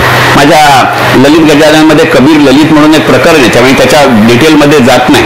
पण मगाशी ज्या चदरिया झिनी रे झिनीचा मधला उल्लेख केला ना, तुमच्या असं लक्षात येईल की ती जी पहिली ओळ आहे, विशेषतः पंकज उदासच्या आवाजामध्ये ऐकली तर तो झिनी हा शब्द, झिनी हा शब्द 3 वेगवेगळ्या पद्धतीने उच्चारला जातो. कारण उच्चारानुसार अर्थ बदलतो असंही गणित आहे का? आणि हा प्रयोग मध्ये मी करून बघितला. हा मुद्दा डोक्यात आला ना तर सलग 3 दिवस घरी पारायण करत होतो. दशमी, एकादशी, द्वादशी, पुष्कळ वेळ असतात, निवृत्त आहे त्यामुळे. तर ऑनलाईन सेशन जास्त झाल्यामुळे आता काय पर्सनली फारसं जावं लागत नाही. बरं, उगाच ट्रॅफिकमध्ये आपण अडकू याची इकडे नाशिक आणि तिकडे पुन्हा पुरेशी काळजी घेतो, त्यामुळे त्या भानगडीत मी पडत नाही. तर त्या दिवशी असं मनात आलं दशमीला की आज संपूर्ण पोथी मोठ्यांदा म्हणूया का, पहिल्या अध्यायापासून 21वा अध्याय. म्हटलं आपण म्हणणं एवढं चांगलं आहे की घरात जरा आवाज विवाद घुमेल, भ्रामक कल्पना असतात डोक्यामध्ये. आणि त्यावेळेला ह्या मन नदीचा उच्चार जर तुम्ही बदललात तर अर्थ बदलतो हे लक्षामध्ये आलं. आणि मग असाच 3दा वेगवेगळ्या पद्धतीने होतो आणि म्हणून ही उदाहरणं दिली. आणि मग तसं जर एक प्रकार करायचा झाला की साधं उदाहरण की आता मगाशी मी मुद्दा मांडला की अनेक अध्यायांची सुरुवात, टू बी प्रिसाइज 21 अध्यायांपैकी 11 अध्यायांची सुरुवात एखाद्या देवतेचं स्तवन करून होते. मग आता मगाशी विठ्ठलाचा उल्लेख आला म्हणून तुमच्या लक्षात येईल की विठ्ठल स्तुती 3 अध्यायामध्ये येते. 18व्या अध्यायामध्ये येते, 19व्या अध्यायामध्ये येते, 20व्या अध्यायामध्ये येते. 18व्या अध्यायात 1 ते 5, 19व्या अध्यायामध्ये 87, 88 आणि 20व्या अध्यायात पुन्हा 1 ते 5. मग असा जेव्हा आपण विचार करतो त्यावेळेला विठ्ठल या गोष्टीचाही किती वेळा उल्लेख येतो याचा विचार केला तर मी टिपिकल डेटा अनालिस्ट असल्यामुळे ते स्टॅटिस्टिक्स मध्ये आपण करतो की नाही, 1, 2, 3, 4, 5वी रेष आडवी, 1, 2, 3, 4, 5वी रेष आडवी. मी चक्क सीमा आणि सतीश त्याला साक्षी आहेत. हे असले सगळे चाळे फक्त मलाच सुचू शकतात. कारण my C stand for criminal, my C doesn't stand for Chandrashekhar. Gajanan महाराजांच्या शेगावच्या मठामध्ये पारायण करताना कागद खिशात नव्हता, त्या आदल्या दिवशीचं रेल्वेचं तिकीट होतं, त्याच्या पटपट बाजूवरती अख्खी करिअर डेटा अनालिस्ट मध्ये घालवली. पण मला ते ऑनलाईन तिकीट काय बघता येत नाही, मी त्याचा प्रिंटआउट काढून खिशात ठेवतो, तो उपयोगी पडला. मग हा उल्लेख कुठे येतो, 1, 2, 3, 4, 5 असं करता करता लक्षात आलं की विठ्ठल हा उल्लेख त्याही पोथीमध्ये 3दा येतो. गजानन महाराजांनी समाधी घ्यायच्या आधी विठ्ठलाची जाऊन परवानगी मागितली, पहिला प्रसंग. बापूना काळेला दर्शन घडवलं ते विठ्ठल, हा दुसरा प्रसंग. आणि गजानन महाराज हे साक्षात पांडुरंग आहेत असं 2ऱ्या अध्यायातली 69वी ओवी सांगते, हा 3रा प्रसंग. मला पूर्ण खात्री आहे की पुढच्या वेळेला तुम्हाला पोथी वाचायला जर आत्ता 3.5 तास पुरत असतील तर पुढच्या वेळेला निदान 4 तास लागले तर त्या पापाचा धनी. मला भाकरी भाजी खायला बोलावलं तर आनंदाने येईन, याचा महत्वाचा भाग. मी आता सध्या परांना घेत नाही, त्यामुळे तुम्ही ती चिंता करू नका, कारण माझे 16 सोमवारचे उपास चालू आहे. असा जसा विठ्ठलाचा किंवा विठ्ठल स्तुतीचा प्रसंग येतो तसा एक वेगळा प्रसंग आहे आणि तो 3दा घडतो आणि तो पोथीच्या वेगवेगळ्या पद्धतीवर घडतो. मी मगाशी म्हटलं तसं की हो, लोकमान्य टिळक या चरित्राचा मी अभ्यासक आहे. आजपर्यंत साधारणपणे 80 ते 85 हजार पानं लोकमान्य टिळक या विषयावरती वाचले. त्यामुळे या पोथीमध्ये जेव्हा दादासाहेब खापर्डे हा उल्लेख आला, मला बरं वाटलं. गणेश बाळकृष्ण तथा दादासाहेब खापर्डे, बरं वाटलं. कारण खापर्डे हे टिळकांचे एकदम ट्रस्टेड आणि दीर्घकाळचे वकील होते. अर्थात टिळकांचे दुसरे ट्रस्टेड वकील होते ते बॅरिस्टर मोहम्मद अली जिना होते. साहजिक त्यांचा संदर्भ आणि संपर्क या पोथीमध्ये येण्याची शक्यता नव्हती.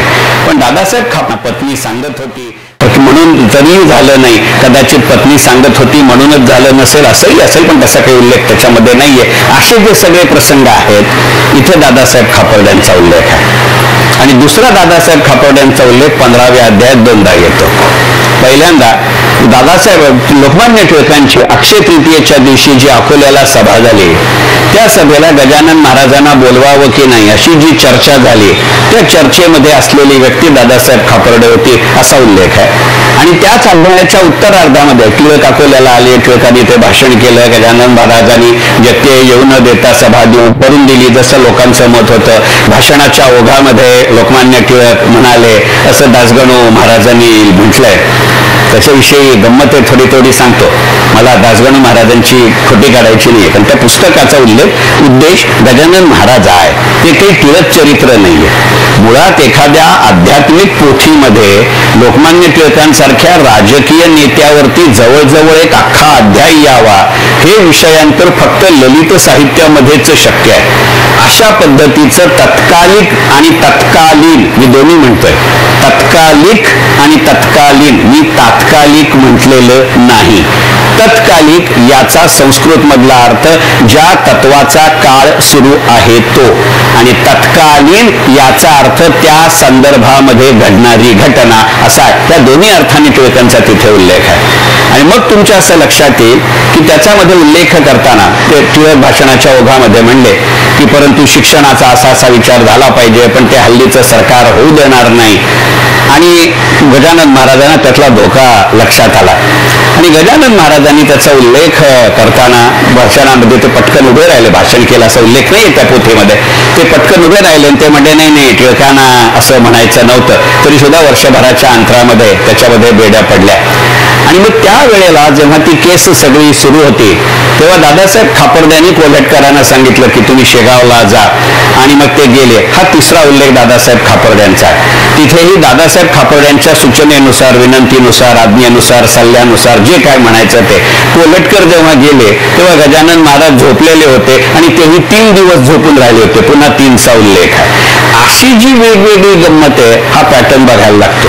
आणि मग मी जेव्हा शेगावच्या मठामध्ये बसलो होतो तेव्हा माझ्या असं लक्षात आलं की असं एखाद्या व्यक्तीचा 3दा वेगवेगळ्या ठिकाणी वेगवेगळ्या संदर्भात येणारे मोजून 33 प्रसंग या पोथीमध्ये आहेत. मग हल्लीच्या अधिक मासाला धरून त्याला 33 म्हणायचं की नाही हे मी आयोजकांवरती सोडतो. असा जर विचार करायचा झाला, तसा जर विचार करायचा झाला तर बाळकृष्ण बुवा रामदासी यांचाही प्रसंगामध्ये 3दा उल्लेख येतो का याचा विचार करा. म्हणजे कदाचित ललित गजानन पूर्वार्धामध्ये आजचा विषय भागवत गजानन झाला आणि नंतर 3 गजानन झाला तसं म्हणलं तरी चालेल. परंतु हा विषय इतका मोठा आहे की त्याचे 2-4 महत्वाचे मुद्दे घेऊन ते सविस्तरपणाने मांडण्याचा माझा विचार आहे. कारण ललित कादंबरीमध्ये तसंच म्हटलं जातं ना, आवाका छोटा असेल तर कविता लिही, थोडा मोठा असेल तर कथा लिही, फारच फापट पसारा लावायचा असेल तर तू कादंबरी लिही. आणि भिडे साहेब सांगतील की काही लेखक असे असतात की ते पानांची संख्या आधी ठरवतात आणि मग मजकूर वाढतो आणि मग त्यातनं कुंभारतो खोत जन्माला येतं. गमतीची गोष्ट सोडू, परंतु गजानन महाराजांची पोथी तसं नाही. याचा जर विचार करायचा झाला तर बाळकृष्ण बुवा रामदासींचा उल्लेख केल्या वाचून मला राहत नाही.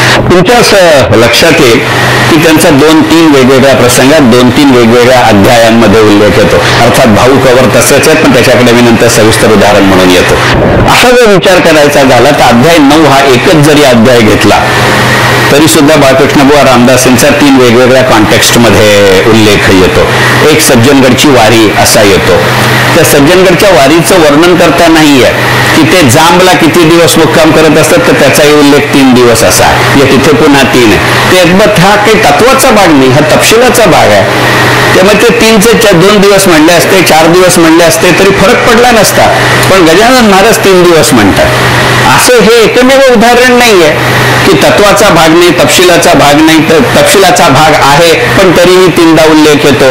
त्या मळ्यामध्ये तो बोगस गोसावी त्याचे साथीदार घेऊन येतो, त्यावेळेलाही तो असंच म्हणला की नाहीतरी गजानन महाराजांना जागा दे, 3 दिवस तुझ्याकडे राहू. ते 2 किंवा 4 दिवस होऊ शकले असते की. या 3 या गोष्टीचा संदर्भ एका वेगळ्याही अर्थी आहे. बंडू तात्याला ते जेव्हा सल्ला देतात की कुठे जातो, तुझ्या शेतामध्ये खोद, त्या म्हसोबाच्या बाजूला 3 फूट कर. हे 3 फूटचं गणित खरं म्हणजे उद्या जास्त उपयोगी पडेल, पण आता मोहात सांगून टाकतो. हे असं वक्ता असल्याचे ना दुष्परिणाम असतात, नको त्याला नको ते आठवतं. त्यातलं 3चं गणित लक्षात घेऊ. म्हणजे हा मनुष्य भावनिक होऊन लिहित नाहीये, तात्कालिक कायद्यांची या माणसाला माहिती आहे, हे गणित लक्षात घेऊ. म्हणून मी मगाशी मुद्दा मांडला की वैचारिक परिपक्वतेच्या काळामध्ये लिहिलेलं हे पुस्तक आहे. कारण 3चं महत्व आहे. आता विनय इथं बसलाय, आम्हाला फायनान्समध्ये ते शिकावं लागतं की त्याही वेळेला नियम तोच होता. ज्या काळामध्ये गजानन महाराजांचं अस्तित्व होतं, ज्या काळामध्ये दासगणू महाराजांनी ही पोथी लिहिली, आणि पुन्हा आजच्या काळामध्ये आपण पोथी वाचतोय, या 3ही काळामध्ये पुन्हा 3 आलं. हा कायदा बदललेला नाही. आज मितीलाही आपण जेव्हा जमीन खणतो, ती मी यापासनं खणायला सुरुवात केली, इथपासनं 3 फुटामध्ये जे मिळतं ते माझं असतं, आणि 3 फुटाच्या खालचं जे मिळतं ते सरकार दरबारी मला जमा करावं लागतं. अशाही अर्थी तिथे 3 फूट आहे का याचा विचार करावा लागतो. तसंच हा एक दुसरा प्रसंग आहे. मी जे म्हटलं ना की हा मनुष्य वैचारिक परिपक्वतेच्या स्थितीमध्ये हे पुस्तक लिहितो, याचं कारण आहे. तुमच्या असं लक्षात येईल की 3 प्रसंग या पोथीमध्ये असे आहेत की जिथे महाराजांनी त्यांच्या स्वप्नामध्ये जाऊन त्यांना सांगितलं की नाही, तुला मी खोटं नाही, तुला वाटतं ते बरोबर आहे. जसं या बाळकृष्ण बुवा रामदास यांनी सांगितलं सज्जनगडावर जाऊन की बाबा आता वयोमानाने मला वारी होत नाही. महाराज म्हणले ठीक आहे, समर्थ म्हणले ठीक आहे, तुझ्या घरीच कर. आणि मग ते जेव्हा प्रत्यक्षात तुझ्या दर्शनाला मी येईन असा शब्द दिला समर्थाने, प्रत्यक्षात गेले गजानन महाराज. तो वेगवेगळ्या वेळेला वेगवेगळे दिसले, पुन्हा त्याचा उल्लेख 3दा आहे त्या पोथी त्या अध्यायामध्ये. आणि असं जेव्हा झालं तेव्हा बाळकृष्ण बुवा रामदासींच्या स्वप्नामध्ये गजानन महाराज गेले आणि त्यांनी सांगितलं वेडेपणा करू नको, मीच होतो, मीच समर्थ रामदास आहे. ती उद्याची सुरुवात असेल म्हणून मी आज जास्त चर्चा करीत नाही. त्याही स्वप्न पडण्याचा प्रहर पहाटे 3 आहे. पांडुरंग कवरला जेव्हा बायजाबाई म्हणते की तू दुसऱ्या ठिकाणी जा, तोही प्रसंग स्वप्न पडल्याचा प्रहर पहाटे 3 आहे. 3ऱ्या प्रहरी स्वप्न पडलं असं आहे. आणि 3रा प्रसंग तुम्हाला हे सगळ्यांना माहिती आहे, त्यामुळे त्या चर्चेमध्ये जात नाही. मी सहज विचार करत होतो, हे स्वप्न पडायचा प्रहर पुन्हा तत्वाचा मग तो 2ऱ्या प्रहरी का नाही स्वप्न पडलं, 3ऱ्या प्रहरी का नाही स्वप्न पडलं, 4थ्या प्रहरी का नाही स्वप्न पडलं, 3रं प्रहरच कुठनं आलं. तर आरोग्यशास्त्र असं सांगतं की जर 3ऱ्या प्रहरी तुम्हाला जाग आली आणि तुमचे प्रातर्विधी उडकल्यानंतर ताबडतोबीने परत न झोपता तुम्ही तुमच्या दिनचर्येला सुरुवात केली तर ती चांगल्या पद्धतीनं होते. मग जर 3ऱ्या प्रहरी जाग येणं हे शारीरिक जागृतीचं लक्षण असेल, तर 3ऱ्या प्रहरी असं स्वप्न पडून आपली दिशा भ्रमणा कमी होणं हे वैचारिक किंवा मानसिक जागृतीचा प्रहर असेल, म्हणून तो 3रा प्रहर आहे का असं विचार करायला सांगतं. त्याला ललित गजानन म्हणायचं का याचा विचार करू. मला वाटतं तुमच्या या मुद्द्यांविषयी कुठे गंमत व्हायची किंवा शंका असायचं कारण नाही. आणि असा जर विचार करायचा झाला तर तुमच्या असं लक्षात येईल की एकंदरीतच त्या पोथीमध्ये 3 वेळेला महाराजा आणि त्यांचे पशुपक्षी किंवा प्राणी असाही संदर्भ येतो. मी जाणीवपूर्वक सांगितलं की ललित गजाननमध्ये दिलेली उदाहरणं इथं देणार नाही, म्हणून मी मुद्दामनी वेगळी उदाहरणं देतोय. ती मी चुकू नयेत म्हणून त्या कागदाद्यामध्ये बघण्याचं पाप करतोय, आणि ते बघणं तुमच्या पटकन लक्षात येऊ नये म्हणून उभं राहून भाषण करतोय. कारण बसलं तर खालती बघतोय हे पटकन लक्षात येतं, इतका बनचुकेपणा माझ्यात आहे. तर तुमच्या असं लक्षात येईल की महाराजांमुळे पक्षी किंवा प्राणी सुधारले किंवा बदलले असे 3 ठिकाणी उल्लेख आहेत. गोविंदबुवा टाकळीकरांच्या घोड्याविषयी आहे, सुकला लाग्रवालाच्या गायीविषयी आहे, आणि भास्कराच्या श्राद्धाच्या वेळेला कावळ्यानं येऊ नका असं म्हणलं हा आहे. आता 3 गोष्टींचा विचार करा की हे सहजासहजी आलेले उल्लेख नाहीत. घोडा, गाय आणि कावळा हे 2ही पशु आणि 3रा पक्षी आपण आपल्या धार्मिक संकल्पनांमध्ये कुठच्या अध्याकोशात वापरतो, कुठच्या अध्याऋषतेत वापरतो याचा विचार करा.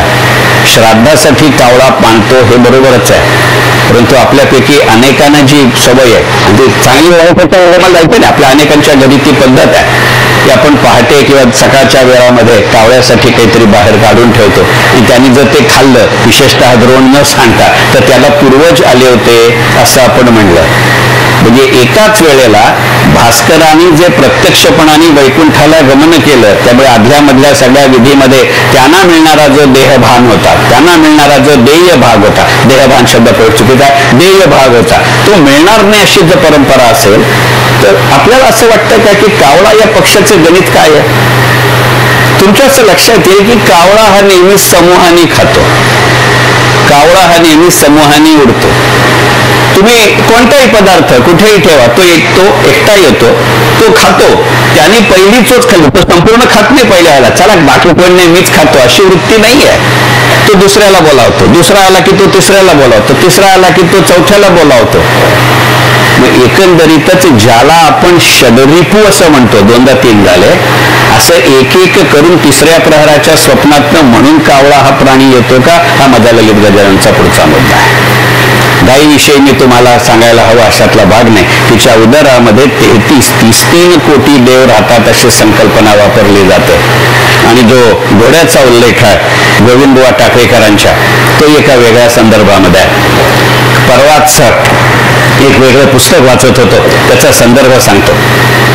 मी मगाशी म्हटलं तसं मला वाटतं सतीशला म्हणलं की सध्या काश्मीर या विषयाचा अभ्यास करतो. तर काश्मीर या संस्कृतीमध्ये असं म्हटलं जातं की घोड्याला जरी 4 पाय असले तरी त्याच्या 3 पायांवरती लक्ष केंद्रित केलं तर 4था पाय आपोआप कंट्रोल केला जातो. आणि काश्मीरच्या भूभागामध्ये म्हणून नेहमी 3 पायांचा विचार करता की तो जो केला तर 4था पाय जातो. आता काश्मीर कशाचं प्रतीक आहे मी तुमच्यावर सोडतो.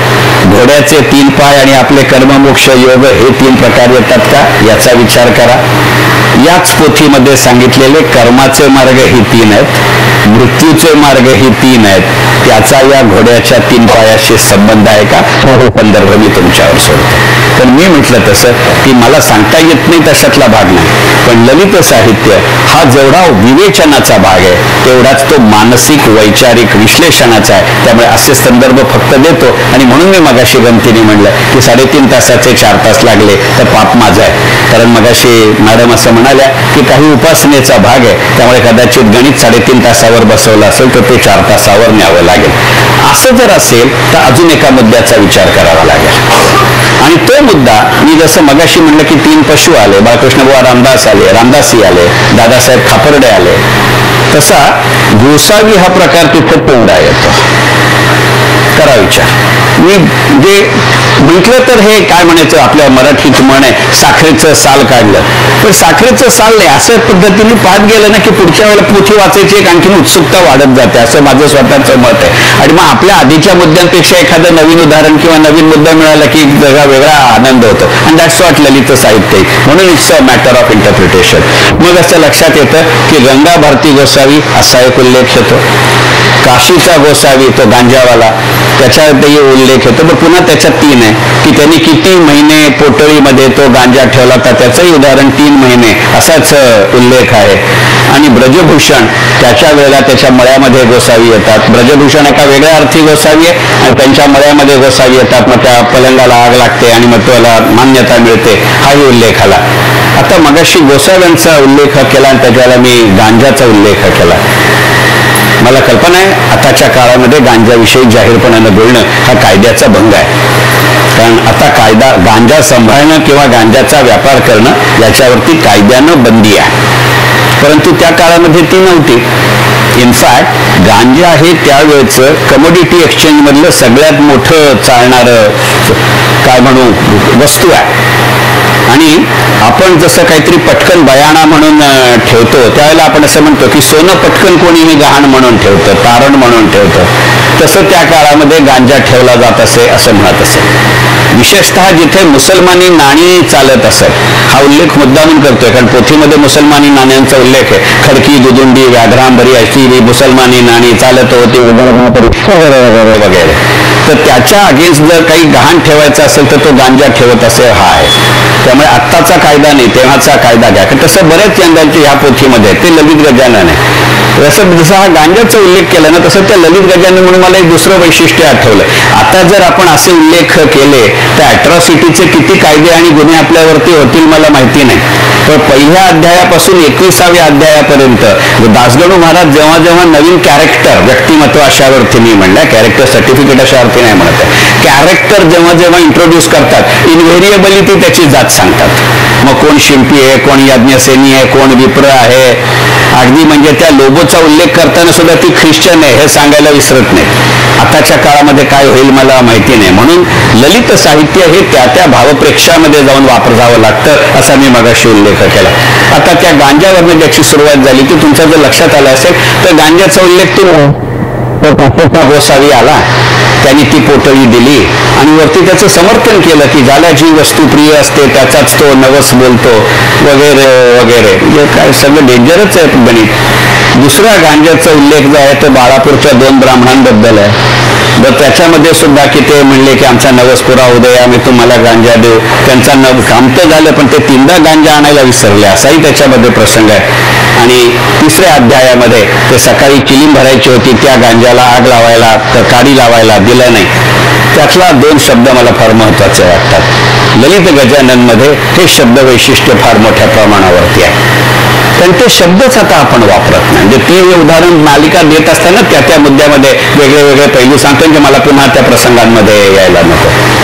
तर बघा एका ठिकाणी तो मगाशी मी आत्ता प्रसंग सांगितला की ती मुलं महाराज सांगतात की अरे सकाळपासून नुसता बसलोय, बेचैन झालोय. त्यांच्या घरी बसले होते, ते म्हणजे जरा थांबा अजून स्वयंपाकाला सुरुवात व्हायची.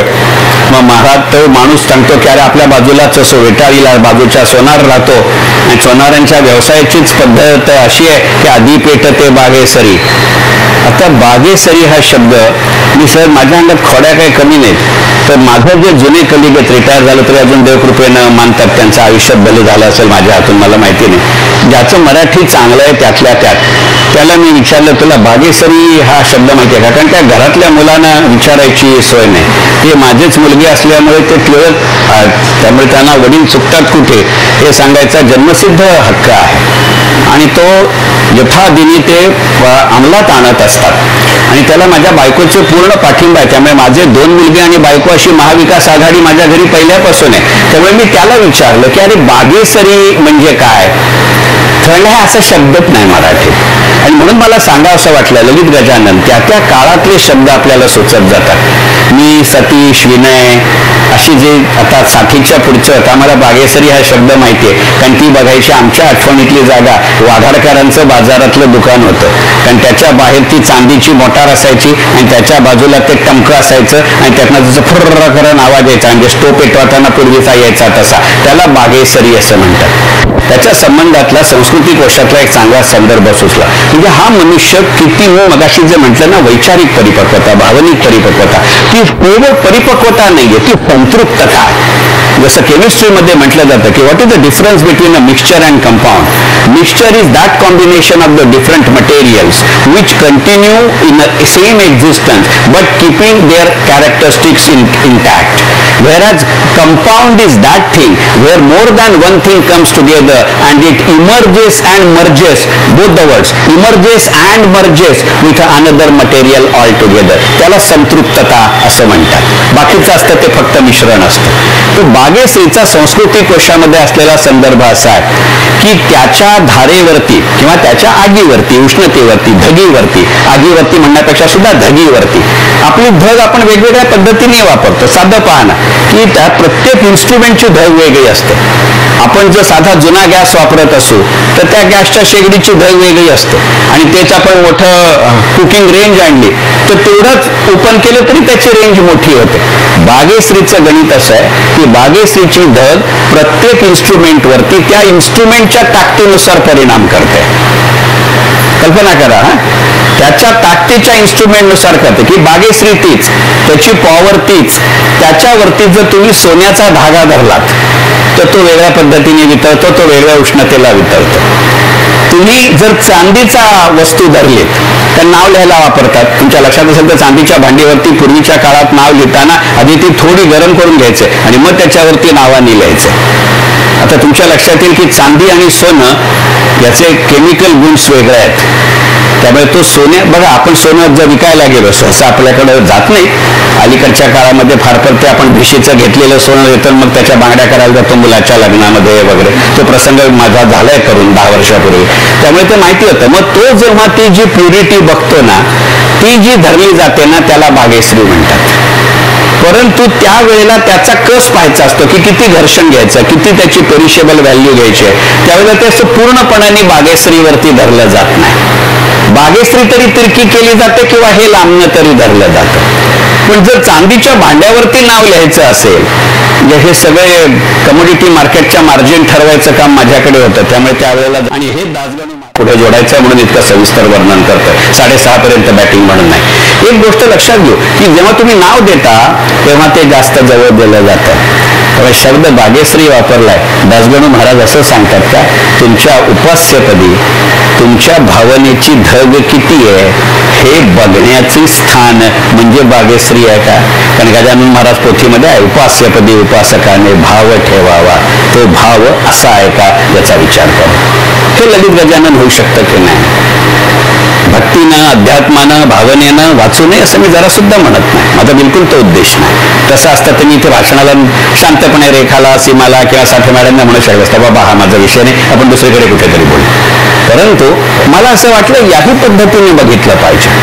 कारण इथे एक गोष्ट आपण लक्षात घ्या, हे संपूर्ण पुस्तक जर तुम्ही पाहिलं ना, तर ते जितकं गजानन महाराजांच्या आयुष्याचं ते हयात असताना किंवा त्यांच्या पश्चात, विशेषतः त्यांचा मृत्यू 19व्या अध्यायातच झाला.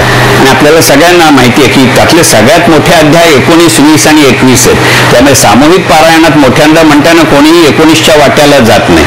तर बाकीचे अध्याय मनात वाचताना 10 मिनिटात संपतात. 19व्याला 21 मिनिटं लागतात, 20व्याला साधारणपणे 18 मिनिटं लागतात आणि 21व्याला 17 मिनिटं लागतात. तुमचाही अनुभव तोच असेल.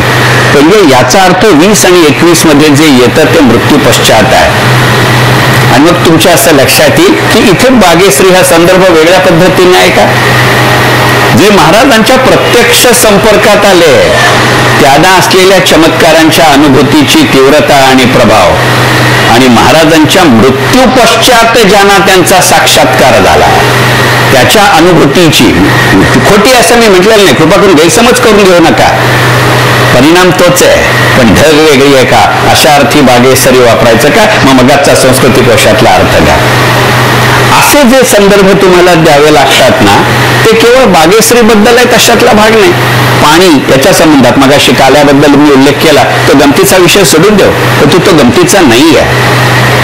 कारण मी म्हटलं तसं की जसं गदी माडगुळकरांनी त्या काल्याविषयी म्हटलं, आणि म्हणून मी म्हटलं की आपलं आयुष्य काल आहे का, एक धागा सुखाचा 100 धागे दुःखाचे.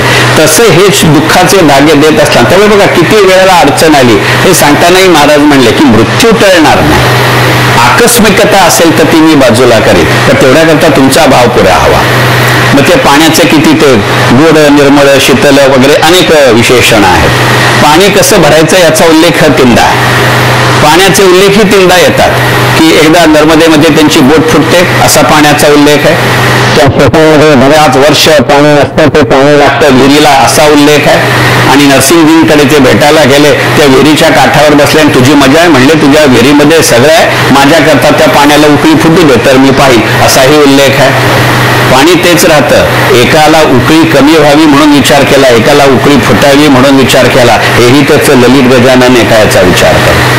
कारण याच्यामधली मानसिकता, कारण तुमच्या लक्षात असेल तर संस्कृत साहित्यामध्ये मनाला वापरलेला शब्द पाणी असा आहे आणि त्याचा जास्तीत जास्त विचार करतो त्याला पाणिनी म्हणतात. ते ऋषीचं नाव नाही, ते वृत्तीवाचक नाव आहे, व्यक्तिवाचक नाव नाही. असाही संदर्भ याला असेल का हा विचार करावा असं मला वाटतं. मी फक्त क्लू देतोय कारण मला स्वतःला याचे निष्कर्ष माहिती नाहीत. माझ्यासारख्या एका वेड्या माणसाला ते पुस्तक वाचताना दरवेळेला जे वाटतं आणि म्हणून मी दरवेळेला नव्यानं वाचायला उद्युक्त होतो असंही असेल. म्हणजे मला एक गमतीने आमच्या घरी म्हटलं जातं की पुस्तक एक असतं, याच्या आजूबाजूला कागद, पेन, पेन्सिली जास्त असतात. तो गोष्ट खरी आहे. म्हणजे आत्ताच मगाशी मी सीमाला म्हटलं की आत्ता माझ्या घरच्यातल्या 2-3 पोथ्यांची परिस्थिती अशी आहे की माझ्या धाकट्या मुलांनी विचारलं, अरे भूगोलाच्या नकाशात बरीच पुस्तकातले नकाशे बरे असतील असं तू त्या पुस्तकांचं केलंय. लहानपणी जर आम्ही एवढ्या पुस्तकावर खुणा केल्या असतील तर काय, तोही ललित गजाननच असतं. असं जर असेल तर एक सहज लक्षात आलं, मुलाचा उल्लेख केला म्हणजे पुढचा उल्लेख आहे तो वडिलांची परवानगी घेण्याचा आहे. हा किस्सा मी माझ्या दोन्ही मुलांना सांगितला आणि ते का ऑफिसमधल्या कलिगना सांगू शकत नव्हतं, तर त्या काळीचा काही उपयोग होणार नाही याची मला कल्पना होती. अरे म्हणलं त्या पोथीमध्ये ना वडिलांची परवानगी घ्यायची निदान त्या काळी पद्धत होती असं आहे. ते म्हणले ते तुझ्या जवळ ठेव आणि तुझ्या नीतिशास्त्रामध्ये सांग.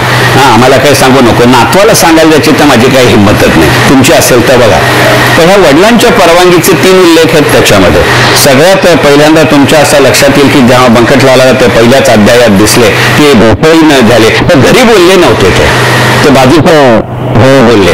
आणि मग ते वडील त्याला म्हणले की अरे बाबा वडिलांपासून काहीही लपवून ठेवू नये असं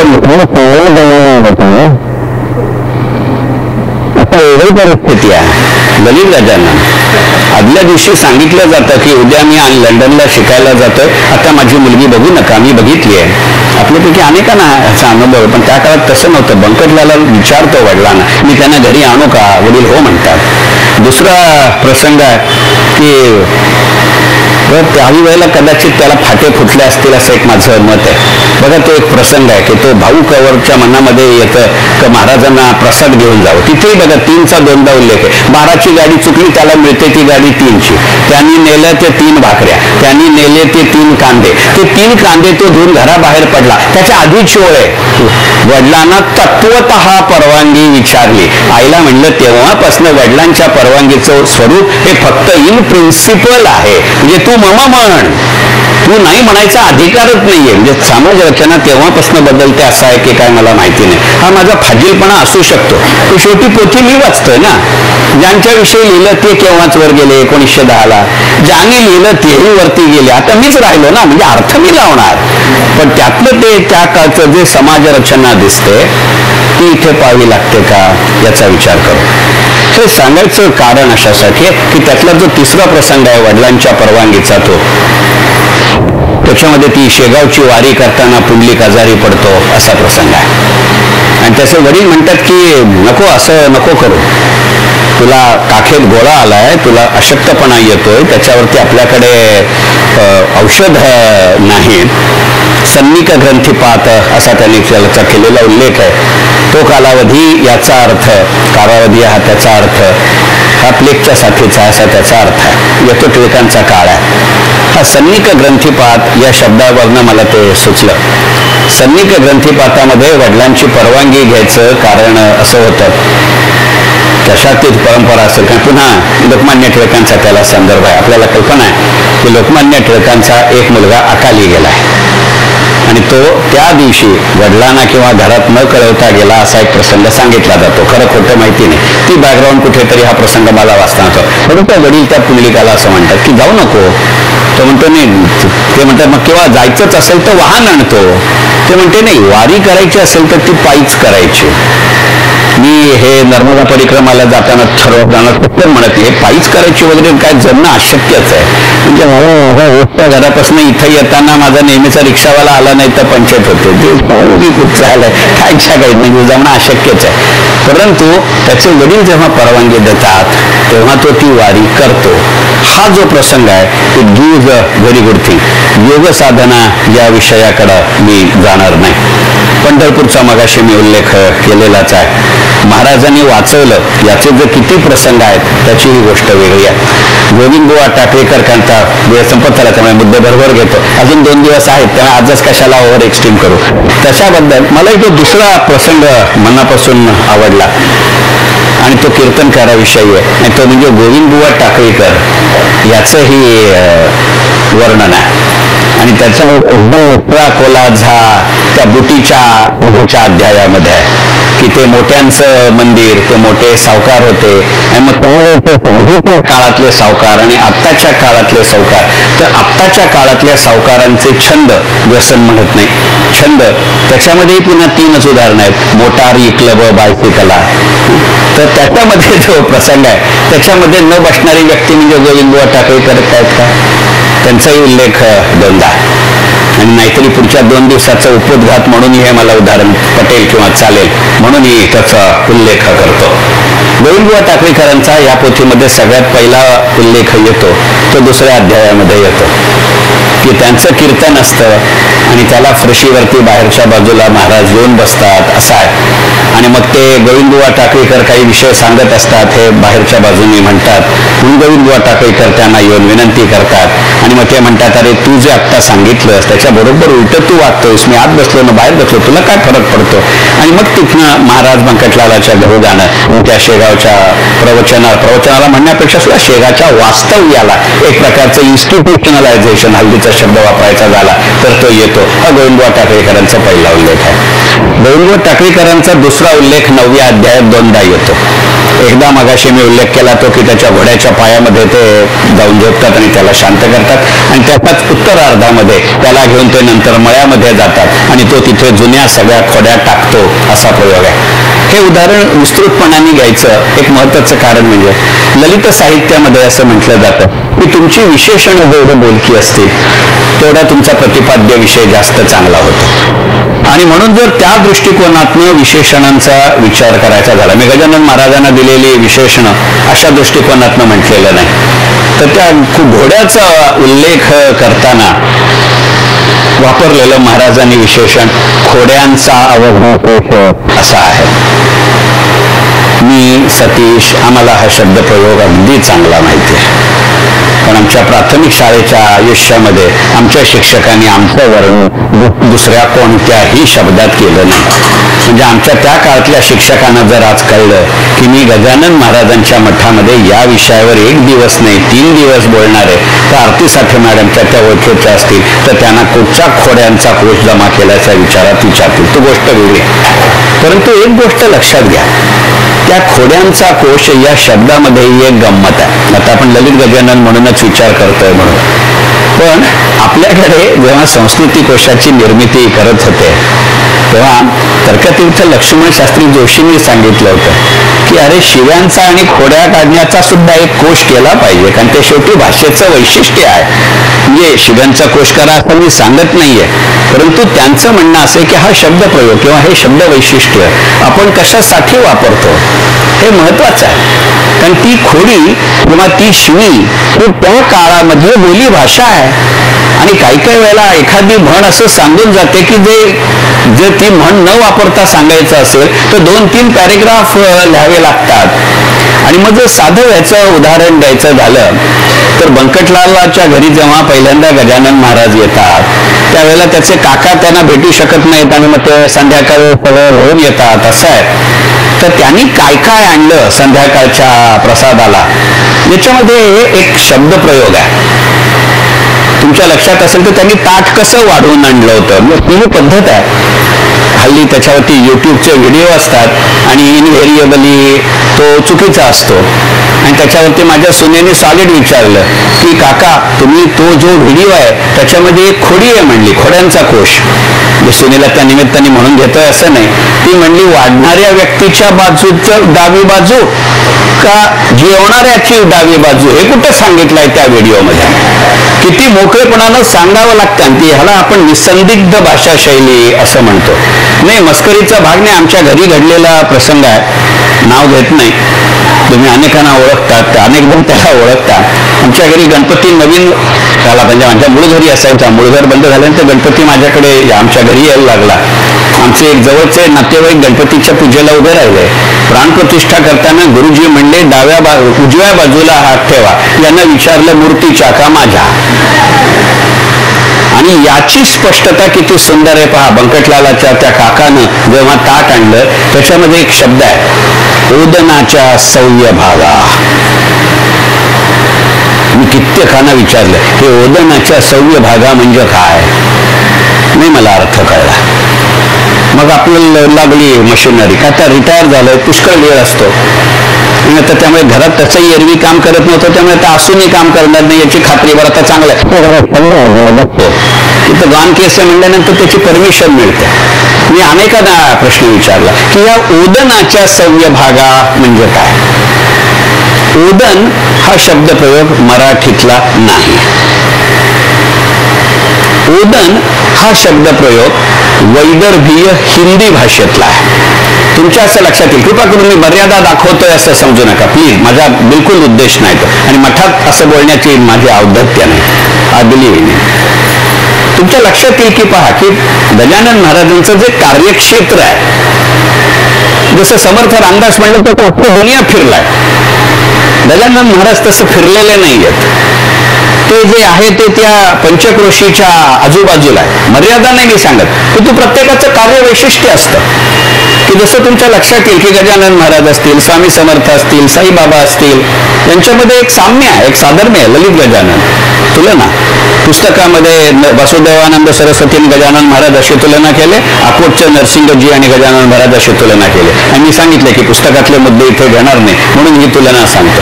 पण तुमच्या या तिघांच्या लक्षात येईल की हे तिघच जण जे आहेत, गजानन महाराज असतील, स्वामी समर्थ असतील, साईबाबा असतील, ही अधिकारीच माणसं आहेत, त्यांच्याविषयी कुठेही शंका नाही. शक्य असूनही या माणसांनी आपले नवीन मठ निर्माण केलेले नाहीत. एकमेव अपवाद जो पितांबर शिंपीला कोंडोलीला पाठवला आणि मठ केला तो, अदरवाईज कुठचाही उल्लेख नाही. ही माणसं आध्यात्मिक आहेत, ही माणसं सामर्थ्यवान आहेत सगळ्याच अर्थाने, पण यांनी कोणतीही नवीन धर्मतत्व किंवा नवीन धर्मचर्चा केलेली नाही. शक्य होतं की नाही त्यांना, पण नाही. ते म्हणले पूर्वासुरींची तत्वचर्चा कृतीत आणणं हे आमचं कार्यक्षेत्र आहे. आणि मग तुमच्या लक्षात येईल की या तिघांचा जो कार्यकाळ आहे तो बॅटन पास केल्यासारखा आहे. एकाचा उत्तरार्ध तो दुसऱ्याचा पूर्वार्ध आहे, दुसऱ्याचा उत्तरार्ध तो तिसऱ्याचा पूर्वार्ध आहे. आणि मग तुमच्या शब्दात मी जे मगाशी म्हणलं हे विदर्भाचं वैशिष्ट्य बघा ना. आणि हे लक्षात ठेवतात म्हणूनच 21व्या अध्यायामध्ये अवतरणिका झाल्यानंतर ते जेव्हा समाप्तीकडे जातात त्यावेळेला जी काही प्रार्थना केली आहे दासगणू महाराजांनी, दासगणू महाराज पंढरपूरचे आहेत, पण केलेली प्रार्थना महाराष्ट्रासाठी नाही आहे, केलेली प्रार्थना वऱ्हाडासाठी आहे की जर तर. आणि वऱ्हाडाला का दुर्दैव आलं का महाराज चिडले आणि म्हणून त्यांनी जी खालपासून समाधी बांधून होती तेवढाच भाग जलामध्ये गेला. त्यांचे ते माधवनाथाचे शिष्य त्यांना भेटायला आले आणि मग ते म्हणले हा विडा द्या आणि मी सांगतो ते वाक्य म्हणा. ते वाक्य बघा कसं गमतीचं हिंदी आहे. साथे भोजन हुआ विडा तुम्हारा यही रहा. ज्यांचे नातेवाईक नागपूर साईडचे आहेत त्यांना माहिती आहे की त्यांचं वाक्य हिंदीत सुरू होतं आणि मराठीत संपतं, किंवा मराठीत सुरू होतं आणि हिंदीत सुरू होतं. आणि या पार्श्वभूमीवरती ते ओदनाच्या सव्य भाग आहे. आता ओदन याचा अर्थ सांगतो ललित गजानन. मला तो जेव्हा अर्थ कळला ना, कळलं असा एखादा शब्द जाम अडला आणि पटकन अर्थ लागला नाही ना, तो ज्या वेळेला तो असा अचानक मिळतो ना, तो जो आनंद असतो ना, ती खरी मजा असते पुस्तक वाचण्याची. मी असं वाचतो पुस्तक, तर माझं पुस्तक वाचणं म्हणजे अख्ख्या जगाला मी कामाला लावतो असं आमच्या घरी म्हटलं जातं. पण मला नाही शब्द अडला तर मी डिक्शनरी काढून बघायला मला लाज नाही वाटत. मला माहिती आहे की सगळ्यात माझ्या घरात आल्यानंतर नवीन घरात सुद्धा जर लवकर हाताला काय लागतील तर त्या डिक्शनरी असतात. मग हिंदीची असते, इंग्लिशची असते, मराठीची असते. तर ओदन याचा अर्थ पान जो खातोय त्याच्या दृष्टिकोनातनं केलेलं वाढप, दॅट इज ओदन. आणि आग्रहाने जर वाढायचं असेल तर माणूस साधारण किती खाईल याचा अंदाज असतो की नाही. तुम्ही कितीही आग्रह केला पण माझी कपॅसिटी जर 3च जिलब्या खायची असेल तर आग्रह केला तर 4, डोक्यावर पाणी 5. पहिलेनं जिलब्या खाणारी माणसं वेगळी असतात. तो 3चा जास्तीत जास्त 4 होतो. म्हणजे आपल्या मूळ क्षमतेच्या 1.25 पटच आग्रह कोणीतरी सहन करू शकतो, म्हणून ते सव्य आहे. पहिला शब्द भागा. हा शब्द प्रयोग भागाकारातला भागा नाहीये, तर पट अशा अर्थी आहे. आणि त्याचं गणित अशासाठी आहे की पहा आपल्याकडे जी प्रसादाची पद्धत सांगितली जाते ते 1.25 किलो रवा, 1.25 किलो तूप, 1.25 किलो गुळ असं म्हटलं तर 1.25 ही दक्षिणा आहे. आपण त्यामुळे 10 रुपये दक्षिणा नाही ठेवत, 11 आहे तर ते सव्य आहे. आणि मग ते सव्य, हव्य, कव्य ते भागेत ते आणखीन वेगळे आहेत. मग हे जे शब्दप्रयोग आहेत ना ते आपल्या मराठीत नाहीत. हे सगळे तिकडचे प्रयोग आहेत. आणि त्यामुळे अगदी साधं उदाहरण घ्या जे ते सध्या करतोय म्हणून माहिती, आणि तिथे ते ओदनाच्या सव्य भाग आहे मला स्पष्ट झालं. आपण जो 16 सोमवारांची कथा वाचली तर त्याच्यामध्ये कसा प्रसाद करायचा ते सांगितलंय. कारण काही 16 सोमवार खडीसाखर खातात, काही जण 16 सोमवार ते गाकर करून खातात. त्या गाकर मध्ये त्यांनी म्हणलंय 1.25 या प्रमाणात सगळं घ्यायचं, पण त्यातला एक गाकर असा असला पाहिजे की तो लवाण रहित, म्हणजे मीठ न घालता केलं पाहिजे. तर त्याच्या वेळेला खरी पोथी असं सांगते की खरं सांगायचं म्हणजे सगळं लवाण रहितच पाहिजे, एकातच लवाण पाहिजे, आणि ज्याचा मिठाचा गाकर आला त्या क्षणी ते खायचं थांबलं पाहिजे. आणि मग आपण चावटपणाने ती मांडणी आपणच करायची असते ना. मला उपास सोडायचा, दिवसभर पाण्याचा थेंबही मी घेतलेला नसतो. पण आपल्याला तर जाता येता घरात असलं की जे दिसेल ते तिखट चालतंय, मीठ चालतंय, गोड चालतंय, आंबट चालतंय, तुरट चालतंय. तर ते म्हणले की असा विचार न करता आपण काय ठरवून जेवायला बसतो का की पहिला घास हे खाईन, दुसरा घास ते खाईन, तिसरा घास ते खाईन. अगदी पुरणपोळी आपण आग्रहाने खातोय. कल्पना करा, ती पसरली आहे, त्याच्यावर तूप घातलंय, दूध घातलंय, चटणी लागते, लोणचं लागते, बटाट्याची भाजी लागते. पण ते काही प्रोग्राम्ड माइंड नाही आहे ना. तर 2 घास पुरणपोळीचे खाल्ल्यानंतर तिसरा घास बटाट्याची भाजी खाईन असं नाही आहे. तर म्हणून ते सव्वा प्रमाणातच वाढायचं. कारण एक पदार्थ खाल्लास तर 1.5 वाढू शकतो. जर संपूर्ण ताट भरलेलं असेल तर ते सव्य या भागात हे शिवपिंडीचं प्रमाण मानलं जातं. याचा जर संदर्भ हवा असेल तर अगदी अलीकडच्या काळामध्ये मी माधवी कुंट्यांचं आदियुग्म नावाचं पुस्तक वाचलं. भगवान शंकर आणि माता पार्वती यांच्या वैवाहिक जीवनाविषयी ते सध्या 16 सोमवार करतो, त्यामुळे शंकर सेंट्रिक आणि काश्मीर सेंट्रिक जास्त वाचलं जातं, मोकळेपणाने सांगतो. त्या आदियुग्म पुस्तकाच्या 164व्या पानावर खालनं 7वी ओळ आहे. हे नको ते संदर्भ बरे लक्षात राहतात. परीक्षा जन्मात हे कधी आठवलं नाही. त्यामुळे तुमच्या लक्षात आलं असेल त्यांनी माझी एवढं चांगली ओळख करून दिली. त्याच्यात एज्युकेशनल क्वालिफिकेशन नाही, दिलेलंच नाही बायोडेटा. देणार काय, देण्याचं तर आठले तर देणार ना. बाबा अमुक अमुक परीक्षेत पहिला आलो, ते सगळं आता दुसऱ्यांना मी नोकरी लावतो ती गोष्ट वेगळी, म्हणजे माझ्या हाताखाली. परंतु मी हे करत नाही. तर त्या आदियुग्मामध्ये त्यांनी असं म्हणलंय की मुळामध्ये ज्या वेळेला पार्वतीनं तप आचरलं शंकर मिळावा म्हणून, तिला माहिती होतं तो आपला नवरा होणार आहे, तर नारद तिची कळ काढतात. त्यांचं कामच ते आहे. तर त्याचा जो संदर्भ आहे ते चांगल्या अर्थी, please don't take it that way, हल्लीचे नारद मला अभिप्रेत नाहीत. तर त्याच्यामध्ये ती असं म्हणले, त्यांना असं सांगते की हे बघा, मला कुठं जायचंय हे माहिती आहे, किती खाणार हे माहिती आहे, परंतु जर तुमच्यामुळे माझा मार्ग लांबणार असेल तर मी 1 तपाच्या ऐवजी 1.25 तप करीन. त्यामुळे ते जे बाकीची तुमच्या हरताळकेची आरती आहे त्यातली 4थं कडवं बघा, ते ओदनाच्या 6व्या भाग आहे. म्हणजे बघा, मी जे मगाशी म्हणलं की थोडक्या शब्दात जास्तीत जास्त आशय वाचकांपर्यंत पोहोचवायचं, हे व्यासांच्या भागवताचं आणि गजानन महाराजांच्या गजानन विजयचं वैशिष्ट्य आहे. मग याला ललित गजानन नाही म्हणणार, मग कशाला म्हणायचं. ओदनाचं 6व्य भागा झालं. तसं एक वेगळं भाषा वैशिष्ट्य आहे. पहा, मी एवढ्या करता म्हणलं की ती वैदर्भीय भाषा आहे. गजानन महाराजांवरती खटला भरला जातो त्यावेळेला आपण काय म्हणतो, पुष्कळ गर्दी झाली होती, हल्लीच्या भाषेत जॅम झाला होता म्हणून. पण तिथे केलेला उल्लेख तसा नाही आहे. तिथे मेळा जमला असं म्हणलं. आपण मेळा हा शब्द कशाला वापरतो, गर्दीला मेळा नाही म्हणत. जी एका उद्देशानं एका विशिष्ट कार्यक्रमासाठी एका विशिष्ट क्षणी जी आली त्याला मेळा म्हणतात. आणि म्हणून त्याला मेळ घालणं याच्याशी तो मेळा असतो मराठीत. हिंदीमध्ये मेळा ह्याचा अर्थ असतो जो जुमले के लिए जुमले के साथ आया है कहते हैं. बघा, मी म्हणलं ना की त्या त्या काळाच्या त्या त्या भूगोलाच्या भाषा वैशिष्ट्यांचा त्याच्यावरती प्रभाव आणि परिणाम होतो का याचा विचार केला पाहिजे. काही काही वेळेला ते ऐतिहासिक सत्य ही खूप सांगून जातात, पण ते उद्या गजानन व्यवहारमध्ये व्यवहार गजानन मध्ये घ्यायचा विचार आहे. मग अशी मी म्हणलं तसं फार मिळाली असा उल्लेख आहे त्या गर्दीचा. आणि एका विशिष्ट प्रसंगी त्यांनी केलेलं जे वर्णन आहे ते दोन्ही अर्थाने वापरू. त्या पंढरपुरामध्ये बापूना काळे त्यांना दर्शन होत नाही, ते कोपऱ्यावर उभे राहतात. त्या पंढरपुराचं वर्णन करताना त्यांनी बुक्क्याचं छत असा शब्द वापरलाय. आणि त्याच्याच संदर्भामध्ये बुक्क्याचं छत वाचल्यानंतर, तो शब्दप्रयोग वाचल्यानंतर, ते पुस्तक तुमच्यापैकी अनेकांनी वाचलं असेल, जुनं पुस्तक आहे, मान्य करतो. कळत्या नकळत्या वयात वाचलंय हेही मी मान्य करतो. बुक्क्याचं छत हा शब्दप्रयोग 2 वेगळ्या अर्थी वापरला जातो. आणि विशेषतः तसे सगळे डिटेल्स वेगवेगळ्या संदर्भामध्ये गजानन महाराजांच्या पोथीमध्ये हे दासगणू महाराजांनी दिले. ते साधं ब्राह्मणांना बोलवा आणि सांगा असं म्हटलंय, त्याच्यामध्ये सुद्धा ते काय काय करा सांगतात. मग ते अर्घजात सांगतात, अबीर सांगतात, त्या चंदनाच्या उटीमध्ये कापूर जमवा असं सांगतात. त्याचा याच्याशी संबंध आहे. म्हणून मी म्हटलं, मला पूर्ण खात्री आहे त्या मीटरमध्ये बसेना म्हणून दासगणू महाराजांनी नुसतंच कापूर लिहिलंय. त्यांना खरं म्हणजे भीमसेनी कापूर वगैरे म्हणायचं असावं, असं एक माझं समज आहे. कारण रसिक आहे माणूस, खादाड आहे, चांगला खवय्या. म्हणजे जसं आपल्या घरी म्हणलं जातं, अरे चांगलं खाणाऱ्या माणसाला ब्राह्मण म्हणून जेवायला बोलवा रे, त्याला खाल्ल्याचा आनंद मला ब्राह्मण जेवू घातल्याचं पुण्य. माझ्यासारखा बिनबुडाचा माणूस काय कामाचा जो एकही भाजी खात नाही, तसं बोलवा. त्या दृष्टिकोनातनं जर तुम्ही विचार केलात तर ह्या गोष्टीचा विचार करावा लागतो.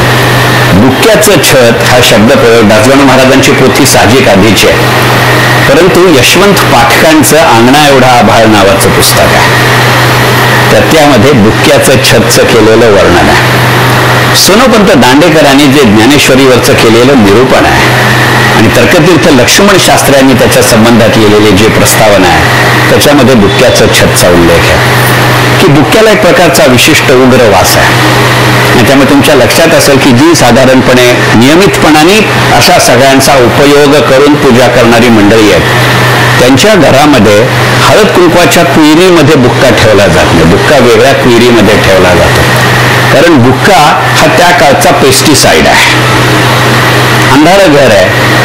मग बुक्क्याचं छत हा शब्दप्रयोग का वापरला असेल याच्याबद्दल बोलताना सोनोपंत दांडेकरांनी एका ठिकाणी म्हणलंय की मनामध्ये आलेलं मळब आणि आकाशातलं मळब याच्यामध्ये फरक आहे. मनामधलं मळब हे तुम्हाला निष्क्रिय करतं, विचारात टाकतं, पण आकाशात आलेलं मळब शेतकऱ्याला कार्यप्रवण करतं.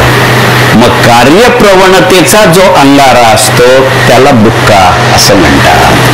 मग बापूंना काळ्यांना जे वर्तन होणारे म्हणून ते बुक्क्याचं छत आहे का याचा विचार करा. शेवटी त्याचा घमघमाट ज्याला यायचा त्यालाच येतो, कारण ती त्याची साधना असते.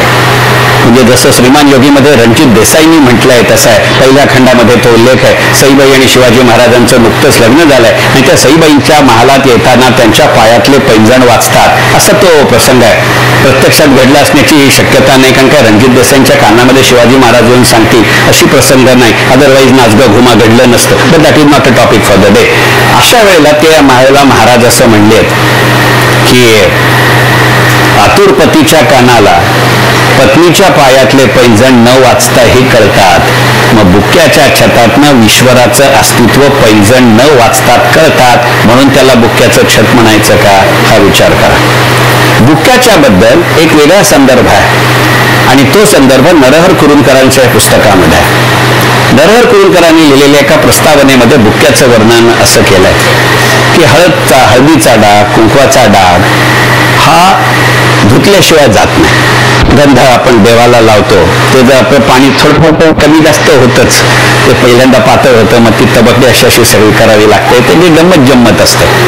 पण म्हणजे बुक्का तसा नाही आहे, बुक्का नुसता झटकला तरी चालतो.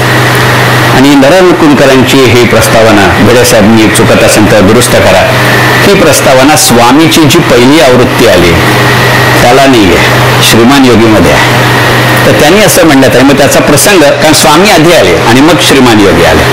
तर स्वामीमध्ये एक प्रसंग आहे की माधवराव पेशव्यांना रमाबाईंच्या कपाळावरचं कुंकू लागतं आणि तेवढ्यात सदरेमधल्या काही महत्वाच्या कामाचा संदर्भ येतो आणि म्हणून ते घाईघाईने जायला लागतात.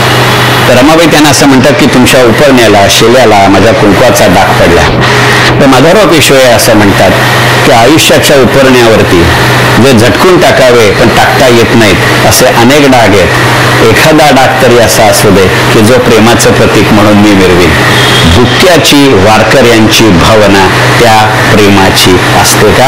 आणि म्हणून त्याला काय सांगू इच्छितात की अरे तुला दर्शन घडेल न घडेल ते शेवटी तकदीरचा भाग आहे. आपण म्हणतो की नाही अरे मी गेलो आणि नेमकं ते देऊळ बंद झालं. आपण म्हणतो की नाही बाबा महाराजांचं बोलावणं आल्याशिवाय शेगावला जाणं होत नाही. मग ती जी भावना आहे ती मी इथे बसून ते मला दर्शन देऊ शकतील का? आपल्याला कुठलं गजानन महाराजांना आणि आपली कुठची आले बापुण्यासारखं. कारण त्या महाराजांनी म्हटलं ना, बाकीचे शिष्य त्यांना म्हणले की बापुनाला इथं दर्शन दिलं तर आम्हाला द्या ना. ते म्हणले त्याच्यासारखं मन करा ना आधी. कळले पाहिजे निर्धारे, हे बुक्क्याचं छत आहे. बरं, असाच उल्लेख शिवलीलामृताच्या 11व्या अध्यायामध्ये येतो, पण तो आजचा विषय नाही, तो नंतर कधीतरी. असे जे संदर्भ आहेत ह्याला ललित गजानन म्हणायचं का याचा विचार करण्याची नितांत आवश्यकता आहे. एक वेगळा विषय घेतो आणि आपली जर हरकत नसेल तर थांबतो. आता एकंदरीतच शिवलीलामृताचा उल्लेख आला म्हणून शिवलिंगामृत आणि गजानन महाराज यांच्यामध्ये असलेलं एक जो समूह किंवा दुवा आहे तो चिलीम हा आहे. तर माझा धाकटा मुलगा गमतीने म्हणतो की शंकराचं व्रत करायला हरकत नाही, तो देव चांगला आहे म्हणला, तो प्रेमात पडतो, तो कुठेही राहतो, हे हळूच्या पिढीला परवडणार असतं. तर म्हणजे हे तुमचे विष्णू आणि राम काही मला परवडत नाहीत. गजानन महाराजांचा तशा अर्थी मी नाही उल्लेख करत आहे, परंतु त्याचं जे केलेलं वर्णन आहे बघा, जिथे जिथे चिलमीचा उल्लेख येतो तोही तीनदा, की पहिल्या अध्यायाच्या 90व्या ओळीमध्ये गजानन महाराजांच्या अस्तित्वाचं प्रगटीकरणाचं जे वैशिष्ट्य सांगितलंय त्याच्यामध्ये ते निर्वस्त्र आहेत हा उल्लेख आहे. तसा कच्ची चिलीम हातात जिनी भट्टी पाहिली नव्हती असा उल्लेख आहे. हा उल्लेख महत्वाचा आहे. आणि ती चिलीम त्यांनी का बाळगावी त्याचा उल्लेख तो काशीचा गोसावी त्यांना पटवतो त्याच्यामध्येही आहे. पण हा मुद्दा मला चिलीम या संदर्भामध्ये नव्हता घ्यायचा.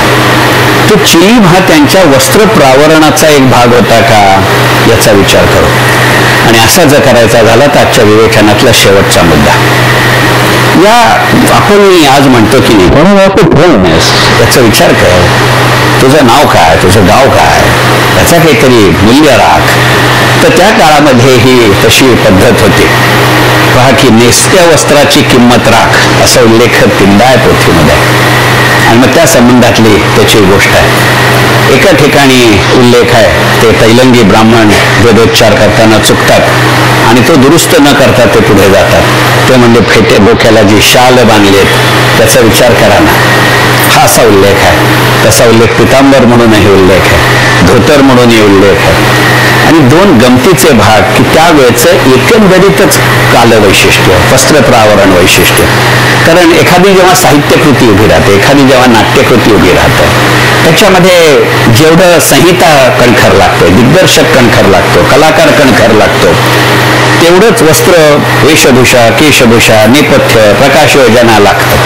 हे सगळं जेव्हा जमतं गणित तेव्हा नाटक रंगतं. म्हणजे आपल्या पिढीतलं उदाहरण द्यायचं झालं तर नाट्य संपदाची नाटकं का रंगायची ठरलेलं होतं ना. लेखक वसंत कानेटकर, दिग्दर्शक पुरुषोत्तम दर्वेकर, नट प्रभाकर पणशीकर, काशीनाथ गाणेकर, सुधा करमरकर, बिपिन तळपदे, पार्श्वसंगीत चंदन होनावर. तशी ती सगळी भूमिका ही जमावी लागते. पार्श्वसंगीत आनंद तांबेंबल किंवा जितेंद्र अभिषेकी. ही जी गणित आहे तसे दोन वस्त्र प्रावरण याच्यामध्ये येतात त्याचा उल्लेख करतो. एके ठिकाणी त्याचा उल्लेख अभ्रेस्मी रुमाल असा आहे. आपल्यापैकी कोणी अभ्रेस्मी रुमाल पाहिला असण्याची शक्यता नाही, कारण आता जिथे ते रुमाल वापरले जातात त्या जागा बदनाम आहेत. हिंदी सिनेमांमध्ये अभ्रेस्मी रुमाल ज्यांनी वापरले आहेत ते सगळे रामतेरी गंगामरी मधले सईद जाफरी असतात. परंतु तशा अर्थी अभ्रेस्मी रुमाल नाही आहे. अभ्रेस्मी रुमाल हे चार्टर ऑफ कमर्शियल ट्रान्झॅक्शन्स असं सांगतं की ब्रिटिशांनी भारतामधून सगळ्यात पहिल्यांदा ज्या गोष्टीची निर्यात केली तो अभ्रेस्मी रुमाल आहे. ललित गजानन म्हणजे तो ऐश्वर्याचं प्रतीक होतं. म्हणजे आता जसं आयपॅड असणं ऐश्वर्याचं लक्षण. माझ्या लहानपणी साधं घरी लँडलाईन असणं साला स्टेटस सिम्बॉल होतं. टीव्ही सुरुवातीला आले तेव्हा टीव्ही असणं स्टेटस सिम्बॉल होतं. आता मी नवीन घरात राहायला गेलो तर माझा नातू म्हणला तुझ्या घरात दोनच टीव्ही आहेत म्हणजे तू अगदीच गरीब दिसतोयस. तर त्या काळातल्या आजच्या काळातला अभ्रेस्मी रुमाल हे गणित वेगळं आहे. अभ्रेस्मी हा शब्द कुठनं आला ते पाहू. आपण जरा थोडं शाळेच्या दिवसात जाऊ. तेव्हा साले एवढं चांगलं विज्ञान येत असताना तर जरा बरं झालं असतं, पण ते नव्हतं येत त्यामुळे मग वेगळंच काहीतरी शिकलो. अभ्र आणि अभ्रक हे दोन्ही शब्द आपल्याला माहिती आहेत. अभ्रक कसं असतं हेही माहिती आहे. तर अभ्रका इतकं जे पातळ असतं त्याला अभ्रेस्मी असं म्हणतात. अस्मी म्हणजे मी, अभ्रासारखा मी आहे म्हणून ते अभ्रेस्मी. आणि त्याचं वर्णन असं केलं जातं की करंगळीमध्ये जी अंगठी घातली जाते त्या अंगठीत ज्याची संपूर्ण भूमिका असते त्याला अभ्रेस्मी रुमाल असं म्हणतात. म्हणजे तलमता किती आहे याचा विचार करा. दासगणू महाराज याचा जेवढा वैभवाचा, ऐश्वर्याचा, संपन्नतेचा विचार करतात तेवढाच दुसऱ्या टोकाचा विचार करतात आणि मग येते बनातीची टोपी. अलीकडच्या काळामध्ये विशेषतः 1920 नंतरच्या सामाजिक महाराष्ट्रामध्ये पगडी हा प्रकार गेला. हल्लीचा संदर्भ मला अभिप्रेत नाही, पण ज्यांनी तो उकरून काढला तर त्यांनी मोदींना पगडी घातली, तो विषय वेगळा. परंतु प्रत्येक जण पगडी वापरत नसे, पण उघड्या चेहऱ्याने जायचं नाही, उघड्या डोक्याने जायचं नाही हा संकल्प आहे. पण आजही आपल्या अनेक देवळांमध्ये उघड्या डोक्याने जाता येत नाही. बरं झालं ही पद्धत आता पुन्हा नव्यानं सुरू होते. त्यामुळे स्त्रियांना सांगतात साडी असेल तर पदर घ्या डोक्यावर, पंजाबी ड्रेस घातला असेल तर ओढणी घ्या. कुठच्याही गुरुद्वारामध्ये कधीही तुम्हाला उघड्या डोक्याने जाता येत नाही. आणि त्यामुळे हे शिरोभूषण घेणं, शब्दप्रयोग शिरोभूषण असा आहे, शिरोवस्त्र असा नाही आहे. भूषण प्रत्येकाच्या ऐपतीनुसार, सोयीनुसार, सवडीनुसार असेल. तर पगडी सांभाळणं ही सोपी गोष्ट नाहीये. तर पगडी जिथे ठेवलं त्याच्या डोक्यावर काही ठेवता येत नाही, खालती जातो. त्यातही पेशवाई पगडी वेगळी आहे आणि नंतरच्या काळातली पगडी वेगळी आहे. पण ह्याला पुरून उरणारा विषय फेटा हा आहे. तो फेटा हा प्रकार आपण एका विशिष्ट सोशल स्टेटसशी जोडलोय. पगडी हे इकॉनॉमिक स्टेटसशी जोडलंय, फेटा हे सोशल स्टेटसशी जोडलंय आणि टोपी हे सर्वसामान्यांवरती आहे. मग त्या गांधी टोपीचा जो जुना पूर्वासुरी आहे त्याला बनातीची टोपी असं म्हणतात. गांधी टोपी इनव्हेरिएबली पांढरी असते, बनातीची टोपी ही इनव्हेरिएबली रंगीत असते. साधारणपणे गांधी टोपी ही खादीची असावी असा संकेत आहे. बनातीची टोपी ही हातमागाची असते, ती घडी करून खिशात ठेवता येते आणि सगळ्यात महत्वाचं म्हणजे हल्लीच्या भाषेत सांगायचं झालं तर बनातीची टोपी ही स्क्विझर फ्री असते. जे तुम्ही घडी केली तरी ती चुरगळत नाही. त्यामुळे पोहून झालं, खिशात ठेवलं, पोहून माणसाला डोक्यावर ठेवली अशी जी करता येते. म्हणजे हल्लीच्या काळामध्ये ज्याला आपण मळखाऊ म्हणतो ना, त्या मळखाऊ रंगाची असते ती बनातीची टोपी असते.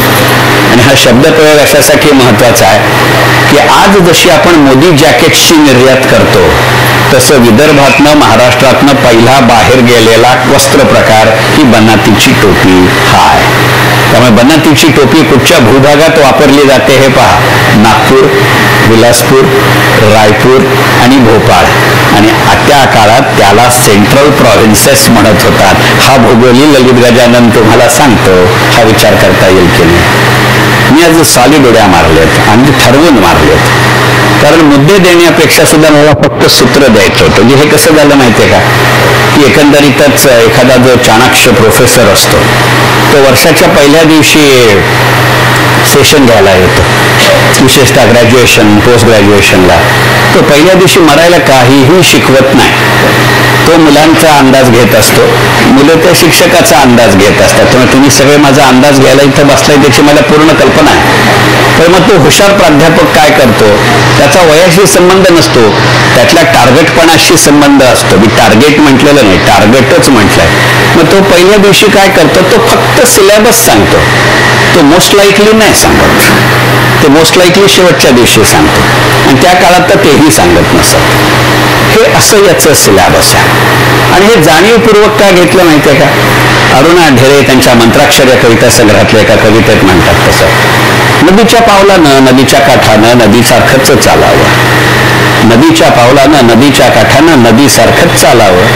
पावलं भिजल्याचं समाधान तर मिळालं पाहिजे, पण नदी तर खराब होता कामा नये. बस मला तेवढंच तारतम्य बाळगायचं होतं. हे जे होतं ना ते मला सांभाळायचं होतं.